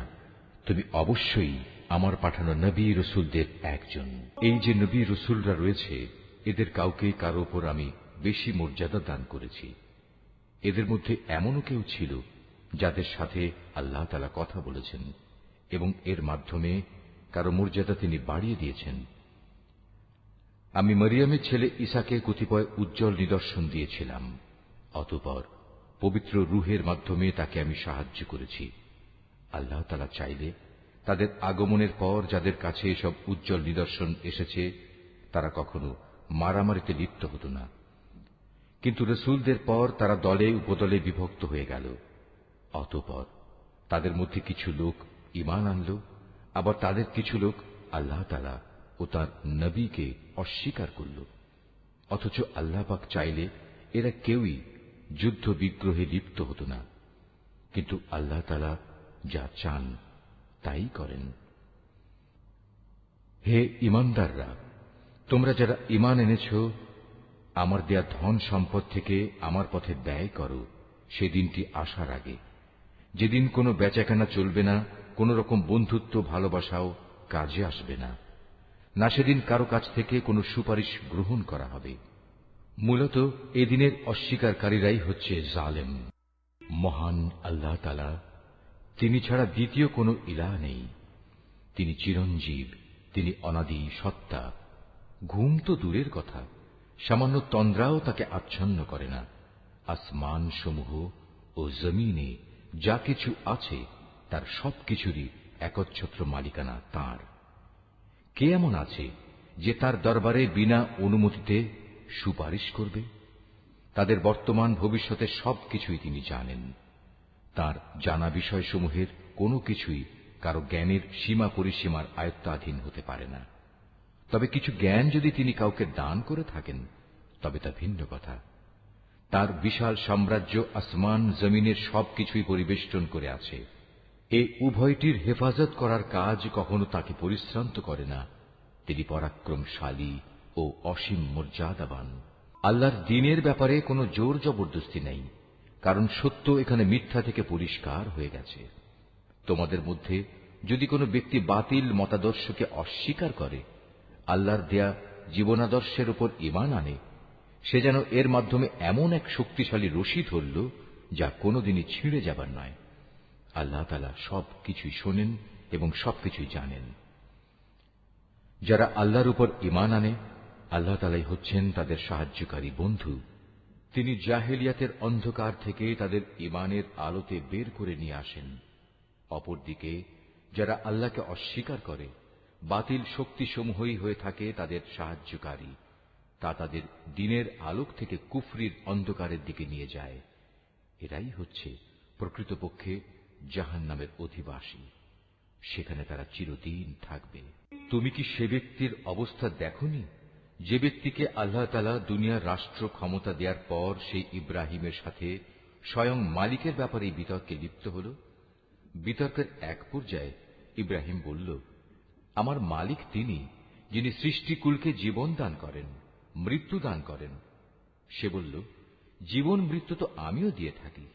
ইব্রাহিম বলল, আমার আল্লাহ তাআলা পূর্ব দিক থেকে প্রতিদিন সূর্যের উদয় ঘটান। একবার তুমি তা পশ্চিম দিক থেকে বের করে দেখাও তো। এতে সত্য অস্বীকারী ব্যক্তিটি হতভম্ব হয়ে গেল। আসলে আল্লাহ তাআলা জালেম জাতিকে কখনো পথের দিশা দেন না। অথবা ঘটনাটি কি সেই ব্যক্তির মতো যে একটি বস্তির পাশ দিয়ে যাবার সময় যখন দেখল তা বিধ্বস্ত হয়ে আপন অস্তিত্বের উপর মুখ থুবড়ে পড়ে আছে, তখন সে ব্যক্তি বলল, এ মৃত জনপদকে কিভাবে আল্লাহ তাআলা আবার পুনরুজ্জীবন দান করবেন? এক পর্যায়ে আল্লাহ তাআলা সত্যি সত্যি তাকে মৃত্যু দান করলেন এবং এভাবেই তাকে 100 বছর ধরে মৃত ফেলে রাখলেন। অতঃপর তাকে পুনরায় জীবিত করলেন। এবার জিজ্ঞেস করলেন, বলতে পারো তুমি কতকাল মৃত অবস্থায় কাটিয়েছ? সে বলল, আমি একদিন কিংবা একদিনের কিছু অংশ মৃত অবস্থায় কাটিয়েছি। আল্লাহ তাআলা বললেন, বরং এমনি অবস্থায় তুমি 100 বছর কাটিয়ে দিয়েছ। তাকিয়ে দেখো তোমার নিজস্ব খাবার ও পানীয়ের দিকে, দেখবে তা বিন্দুমাত্র পচেনি। তোমার গাধাটির দিকেও দেখো, তাও একই অবস্থায় আছে। আমি এসব এজন্যই দেখালাম যেন আমি তোমাকে মানুষদের জন্য পরকালীন জীবনের একটি জীবন্ত প্রমাণ হিসেবে উপস্থাপন করতে পারি। এই মৃত জীবের হাড় পাঁজরগুলোর দিকে তাকিয়ে দেখো, তুমি নিজেই দেখতে পাবে আমি কিভাবে তা একটার সাথে আরেকটা জোড়া লাগিয়ে নতুন জীবন দিয়েছি। অতঃপর কিভাবে তাকে আমি গোশতের পোশাক পরিয়ে দিয়েছি। অতএব এভাবে আল্লাহর দেখানো এ বিষয়টি যখন তার কাছে পরিষ্কার হয়ে গেল, তখন সে বলে উঠল, আমি এটা জানি, অবশ্যই আল্লাহ তাআলা সব কিছুর উপর ক্ষমতাবান। আরো স্মরণ করো যখন ইব্রাহিম বলল, হে মালিক, মৃতকে তুমি কিভাবে পুনরায় জীবিত করো তা আমাকে একটু দেখিয়ে দাও। আল্লাহ তাআলা বললেন, কেন, না দেখে কি তুমি বিশ্বাস করো না? ইব্রাহিম বলল, হ্যাঁ প্রভু, আমি বিশ্বাস করি। কিন্তু এর দ্বারা আমার মন একটু সান্ত্বনা পাবে, এই যা। আল্লাহ তাআলা বললেন, তুমি বরং এক কাজ করো, 4টি পাখি ধরে আনো, অতঃপর আস্তে আস্তে এই পাখিগুলোকে তোমার কাছে পোষ মানিয়ে নাও, যাতে ওদের নাম তোমার কাছে পরিচিত হয়ে যায়। তারপর তাদের শরীর কেটে কয়েক টুকরায় ভাগ করো, তাদের কাটা এক একটি টুকরো এক একটি পাহাড়ের উপর রেখে এসো, অতঃপর ওদের সবার নাম ধরে তুমি ডাকো। দেখবে জীবন্ত পাখিতে পরিণত হয়ে ওরা তোমার কাছে দৌড়ে আসবে। তুমি জেনে রাখো, আল্লাহ তাআলা মহা শক্তিশালী, বিজ্ঞ, কুশলী। যারা নিজেদের ধন সম্পদ আল্লাহ তাআলার পথে খরচ করে, তাদের উদাহরণ হচ্ছে একটি বীজের মতো, যে বীজটি বপন করার পর তা থেকে একে একে 7টি শীষ বেরুল, আবার এর প্রতিটি শীষে রয়েছে 100 শস্য দানা। আসলে আল্লাহ তাআলা যাকে চান তাকে বহু গুণ বৃদ্ধি করে দেন। আল্লাহ তাআলা অনেক প্রশস্ত, অনেক বিজ্ঞ। যারা আল্লাহ তাআলার পথে নিজেদের ধন সম্পদ ব্যয় করে এবং ব্যয় করে তা প্রচার করে বেড়ায় না, খোঁটা দেয় না এবং কষ্টও দেয় না, এজন্য তাদের মালিকদের কাছে তাদের জন্য পুরস্কার সংরক্ষিত রয়েছে। শেষ বিচারের দিন এদের কোনো ভয় নেই, তাদের সেদিন দুশ্চিন্তাগ্রস্তও হতে হবে না। একটুখানি সুন্দর কথা বলা এবং উদারতা দেখিয়ে ক্ষমা করে দেয়া সেই দানের চাইতে অনেক ভালো। যে দানের পরিণামে কষ্টই আসে, আল্লাহ তাআলা কারোরই মুখাপেক্ষী নন, তিনি পরম ধৈর্যশীলও বটে। হে ঈমানদার বান্দারা, তোমরা উপকারের খোঁটা দিয়ে এবং অনুগৃহীত ব্যক্তিকে কষ্ট দিয়ে তোমাদের দান সদকা বরবাদ করে দিও না, ঠিক সেই হতভাগ্য ব্যক্তির মতো যে শুধু লোক দেখানোর উদ্দেশ্যে দান করে, সে আল্লাহ তাআলা ও পরকালের উপর বিশ্বাস করে না। তার দানের উদাহরণ হচ্ছে যেন একটি মসৃণ শিলাখণ্ডের উপর কিছু মাটির আবরণ পড়ল, সেখানে মুষলধারে বৃষ্টিপাত হল, অতঃপর তা পাথরটিকে শক্ত করিয়ে রেখে গেল। দান খয়রাত করে তারা যা কিছু অর্জন করল, তা দিয়ে তারা কিছুই করতে পারল না। আর যারা আল্লাহকে বিশ্বাস করে না, আল্লাহ তাআলা তাদের কখনো সঠিক পথ দেখান না। অপরদিকে যারা আল্লাহ তাআলার সন্তুষ্টির জন্য এবং নিজেদের মানসিক অবস্থা আল্লাহর পথে সুদৃঢ় রাখার জন্য নিজেদের ধন সম্পদ ব্যয় করে, তাদের উদাহরণ হচ্ছে যেন তা কোনো উঁচু পাহাড়ের উপত্যকায় একটি সুসজ্জিত ফসলের বাগান। যদি সেখানে প্রবল বৃষ্টিপাত হয়, তাহলে ফসলের পরিমাণ দ্বিগুণ হয়, আর প্রবল বৃষ্টিপাত না হলেও বৃষ্টির শিশির বিন্দুগুলোই ফসলের জন্য যথেষ্ট হয়। আল্লাহ তাআলা ভালো করে পর্যবেক্ষণ করেন তোমরা কে কি কাজ করো। তোমাদের কেউ কি চাইবে যে তার কাছে ফলে ফুলে সুশোভিত একটি বাগান থাকুক, যাতে খেজুর ও আঙুর সহ বিভিন্ন ধরনের ফলমূল থাকবে, তার তলদেশ দিয়ে আবার প্রবহমান থাকবে কতিপয় ঝর্ণাধারা, আর এর ফল ভোগ করার আগেই বাগানের মালিক বয়সের ভারে নুয়ে পড়বে এবং তার কিছু দুর্বল সন্তান থাকবে। এই অবস্থায় হঠাৎ করে এক আগুনে বাতাস এসে তার সব স্বপ্ন জ্বালিয়ে দিয়ে যাবে। এভাবেই আল্লাহ তাআলা তার নিদর্শনগুলো তোমাদের কাছে সুস্পষ্টভাবে বর্ণনা করেন, যাতে তোমরা আল্লাহ তাআলার এসব কথার উপর চিন্তা গবেষণা করতে পারো। হে ঈমানদার লোকেরা, তোমরা নিজেরা যা অর্জন করেছ সে পবিত্র সম্পদ এবং যা আমি জমিনের ভেতর থেকে তোমাদের জন্য বের করে এনেছি, তার থেকে একটি উৎকৃষ্ট অংশ আল্লাহর পথে ব্যয় করো। আল্লাহর জন্য এমন নিকৃষ্টতম জিনিসগুলো বেছে রেখে তার থেকে ব্যয় করো না, যা অন্যরা তোমাদের দিলে তোমরা তা গ্রহণ করবে না। অবশ্য যা কিছু তোমরা অনিচ্ছাকৃতভাবে গ্রহণ করো তা আলাদা। তোমরা জেনে রেখো, আল্লাহ তাআলা তোমাদের দানের মুখাপেক্ষী নন, সব প্রশংসার মালিক তো তিনিই। শয়তান সব সময় তোমাদের অভাব অনটনের ভয় দেখাবে এবং সে নানাবিধ অশ্লীল কর্মকাণ্ডের আদেশ দেবে। আর আল্লাহ তাআলা তোমাদের তাঁর কাছ থেকে অসীম বরকত ও ক্ষমার প্রতিশ্রুতি দিচ্ছেন এবং সেদিকেই তিনি তোমাদের ডাকছেন। আল্লাহ তাআলা প্রাচুর্যময় ও সম্যক অবগত। আল্লাহ তাআলা যাকে চান তাকে একান্তভাবে তাঁর পক্ষ থেকে বিশেষ জ্ঞান দান করেন। আর যে ব্যক্তিকে আল্লাহ তাআলার সেই বিশেষ জ্ঞান দেওয়া হল, সে যেন মনে করে তাকে প্রচুর কল্যাণ দান করা হয়েছে। আর প্রজ্ঞা সম্পন্ন ব্যক্তি ছাড়া আল্লাহর এসব কথা থেকে অন্য কেউ কোনো শিক্ষাই গ্রহণ করতে পারে না। তোমরা যা কিছু খরচ করো আর যা কিছু খরচ করার জন্য মানত করো, আল্লাহ তাআলা অবশ্যই তা ভালো করেই জানেন। জালেমদের আসলেই কোনো সাহায্যকারী নেই।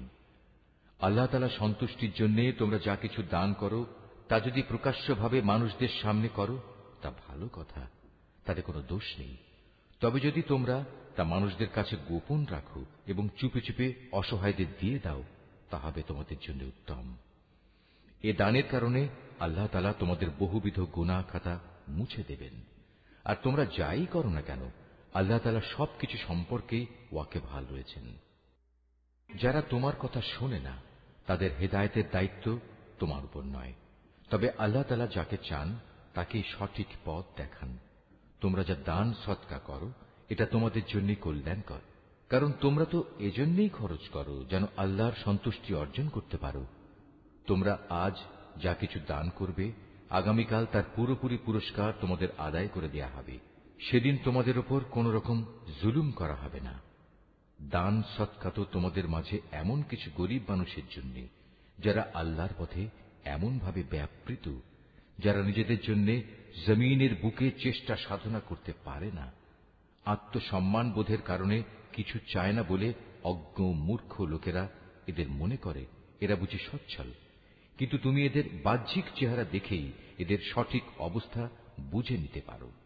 এরা মানুষদের কাছ থেকে কাকুতি মিনতি করে ভিক্ষা করতে পারে না। তোমরা যা কিছুই খরচ করবে, আল্লাহ তাআলা তার যথার্থ বিনিময় দেবেন, কারণ তিনি সবকিছুই দেখেন। যারা দিনরাত প্রকাশ্যে ও সঙ্গোপনে নিজেদের মাল সম্পদ ব্যয় করে, তাদের মালিকের দরবারে তাদের এ দানের প্রতিফল সুরক্ষিত রয়েছে। তাদের উপর কোন রকম ভয়ভীতি থাকবে না, তারা চিন্তিতও হবে না। যারা সুদ খায় তারা মাথা উঁচু করে দাঁড়াতে পারবে না, দাঁড়ালেও তার দাঁড়ানো হবে সে ব্যক্তির মতো যাকে শয়তান নিজস্ব পরশ দিয়ে দুনিয়ার লোভ লালসায় মোহাচ্ছন্ন করে রেখেছে। এটা এই কারণে যেহেতু এরা বলে ব্যবসা বাণিজ্য তো সুদের মতোই একটা কারবারের নাম, অথচ আল্লাহ তাআলা ব্যবসা হালাল করেছেন এবং সুদকে হারাম করেছেন। তাই তোমাদের যার যার কাছে তার মালিকের পক্ষ থেকে সুদ সংক্রান্ত এই উপদেশ পৌঁছেছে, সে অতঃপর সুদের কারবার থেকে বিরত থাকবে।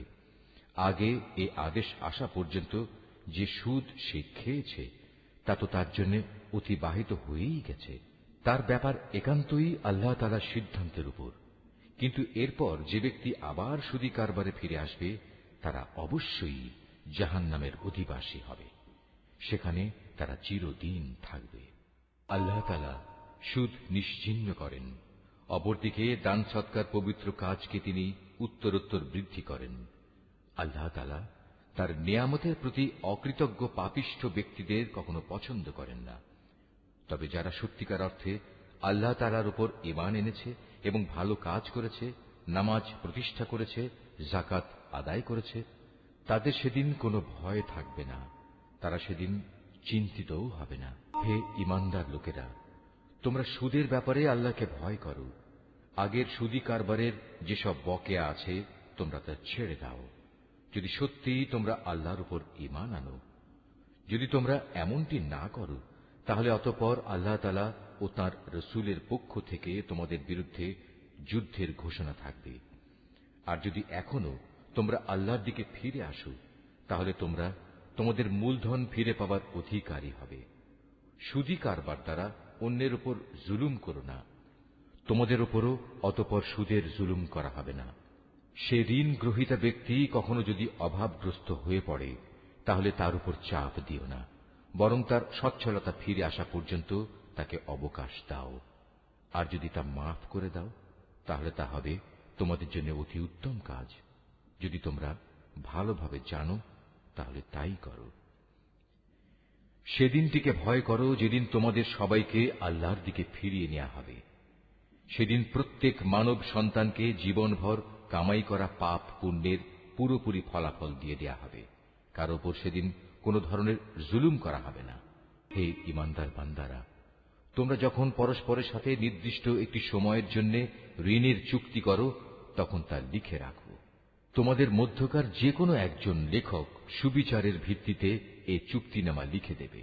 যাকে আল্লাহ তাআলা লেখা শিখিয়েছেন সে যেন কখনো লিখতে অস্বীকৃতি না জানায়।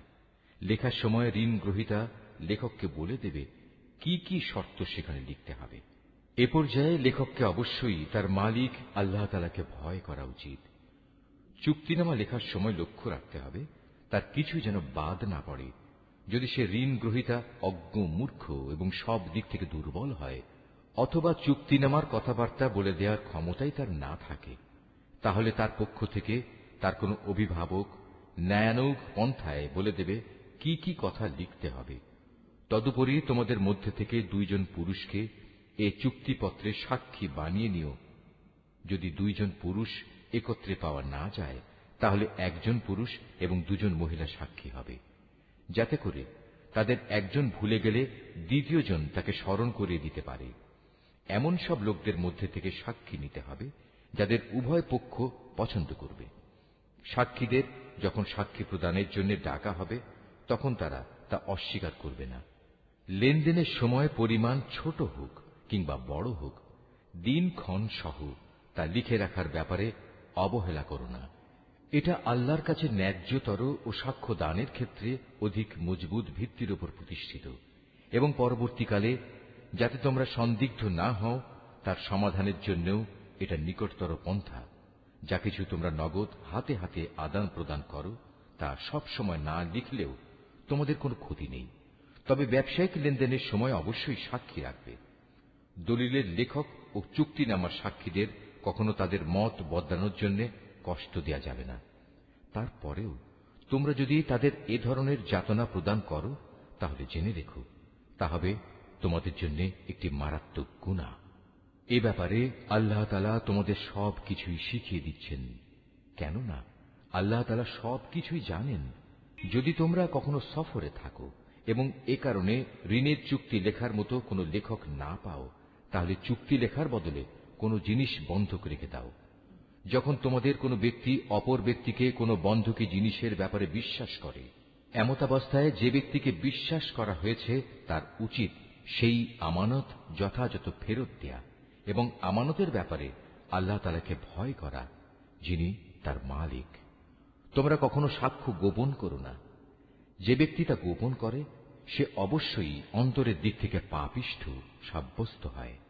বস্তুত আল্লাহ তাআলা তোমাদের যাবতীয় কাজকর্মের ব্যাপারে সম্যক অবগত রয়েছেন। আসমান জমিনে যা কিছু আছে তা সবই আল্লাহ তাআলার জন্য। তোমরা তোমাদের মনের ভেতরে যা কিছু আছে তা যদি প্রকাশ করো কিংবা তা গোপন করো, আল্লাহ তাআলা একদিন তোমাদের কাছ থেকে এর পুরোপুরি হিসাব গ্রহণ করবেন। এরপর তিনি যাকে ইচ্ছা তাকে মাফ করে দেবেন, আবার যাকে ইচ্ছা তাকে তিনি শাস্তি দেবেন। আল্লাহ তাআলা সব কিছুর উপর ক্ষমতাবান। আল্লাহর রসূল সে বিষয়ের উপর ঈমান এনেছে যা তার উপর তার মালিকের পক্ষ থেকে নাযিল করা হয়েছে, আর যারা সে রসূলের উপর বিশ্বাস স্থাপন করেছে তারাও সে একই বিষয়ের উপর ঈমান এনেছে। এরা সবাই ঈমান এনেছে আল্লাহর উপর, তার ফেরেশতাদের উপর, তার কিতাব সমূহের উপর, তার রসূলদের উপর। তারা বলে, আমরা তার পাঠানো নবী রসূলদের কারো মাঝে কোন রকম পার্থক্য করি না। আর তারা বলে, আমরা তো আল্লাহর নির্দেশ শুনেছি এবং তা মেনেও নিয়েছি। হে আমাদের মালিক, আমরা তোমার ক্ষমা চাই এবং আমরা জানি আমাদের একদিন তোমার কাছেই ফিরে যেতে হবে। আল্লাহ তাআলা কখনো কাউকেই তার শক্তি সামর্থ্যের বাইরে কোনো কাজের দায়িত্ব চাপিয়ে দেন না। সে ব্যক্তির জন্য ততটুকু বিনিময় রয়েছে যতটুকু সে এ দুনিয়ায় সম্পন্ন করবে, আবার সে যতটুকু মন্দ দুনিয়ায় অর্জন করেছে তার উপর তার ততটুকু শাস্তি পতিত হবে। অতএব হে মোমেন ব্যক্তিরা, তোমরা এই বলে দোয়া করো, হে আমাদের মালিক, যদি আমরা কিছু ভুলে যাই, কোথাও যদি আমরা কোনো ভুল করে বসি, তার জন্য তুমি আমাদের পাকড়াও করো না।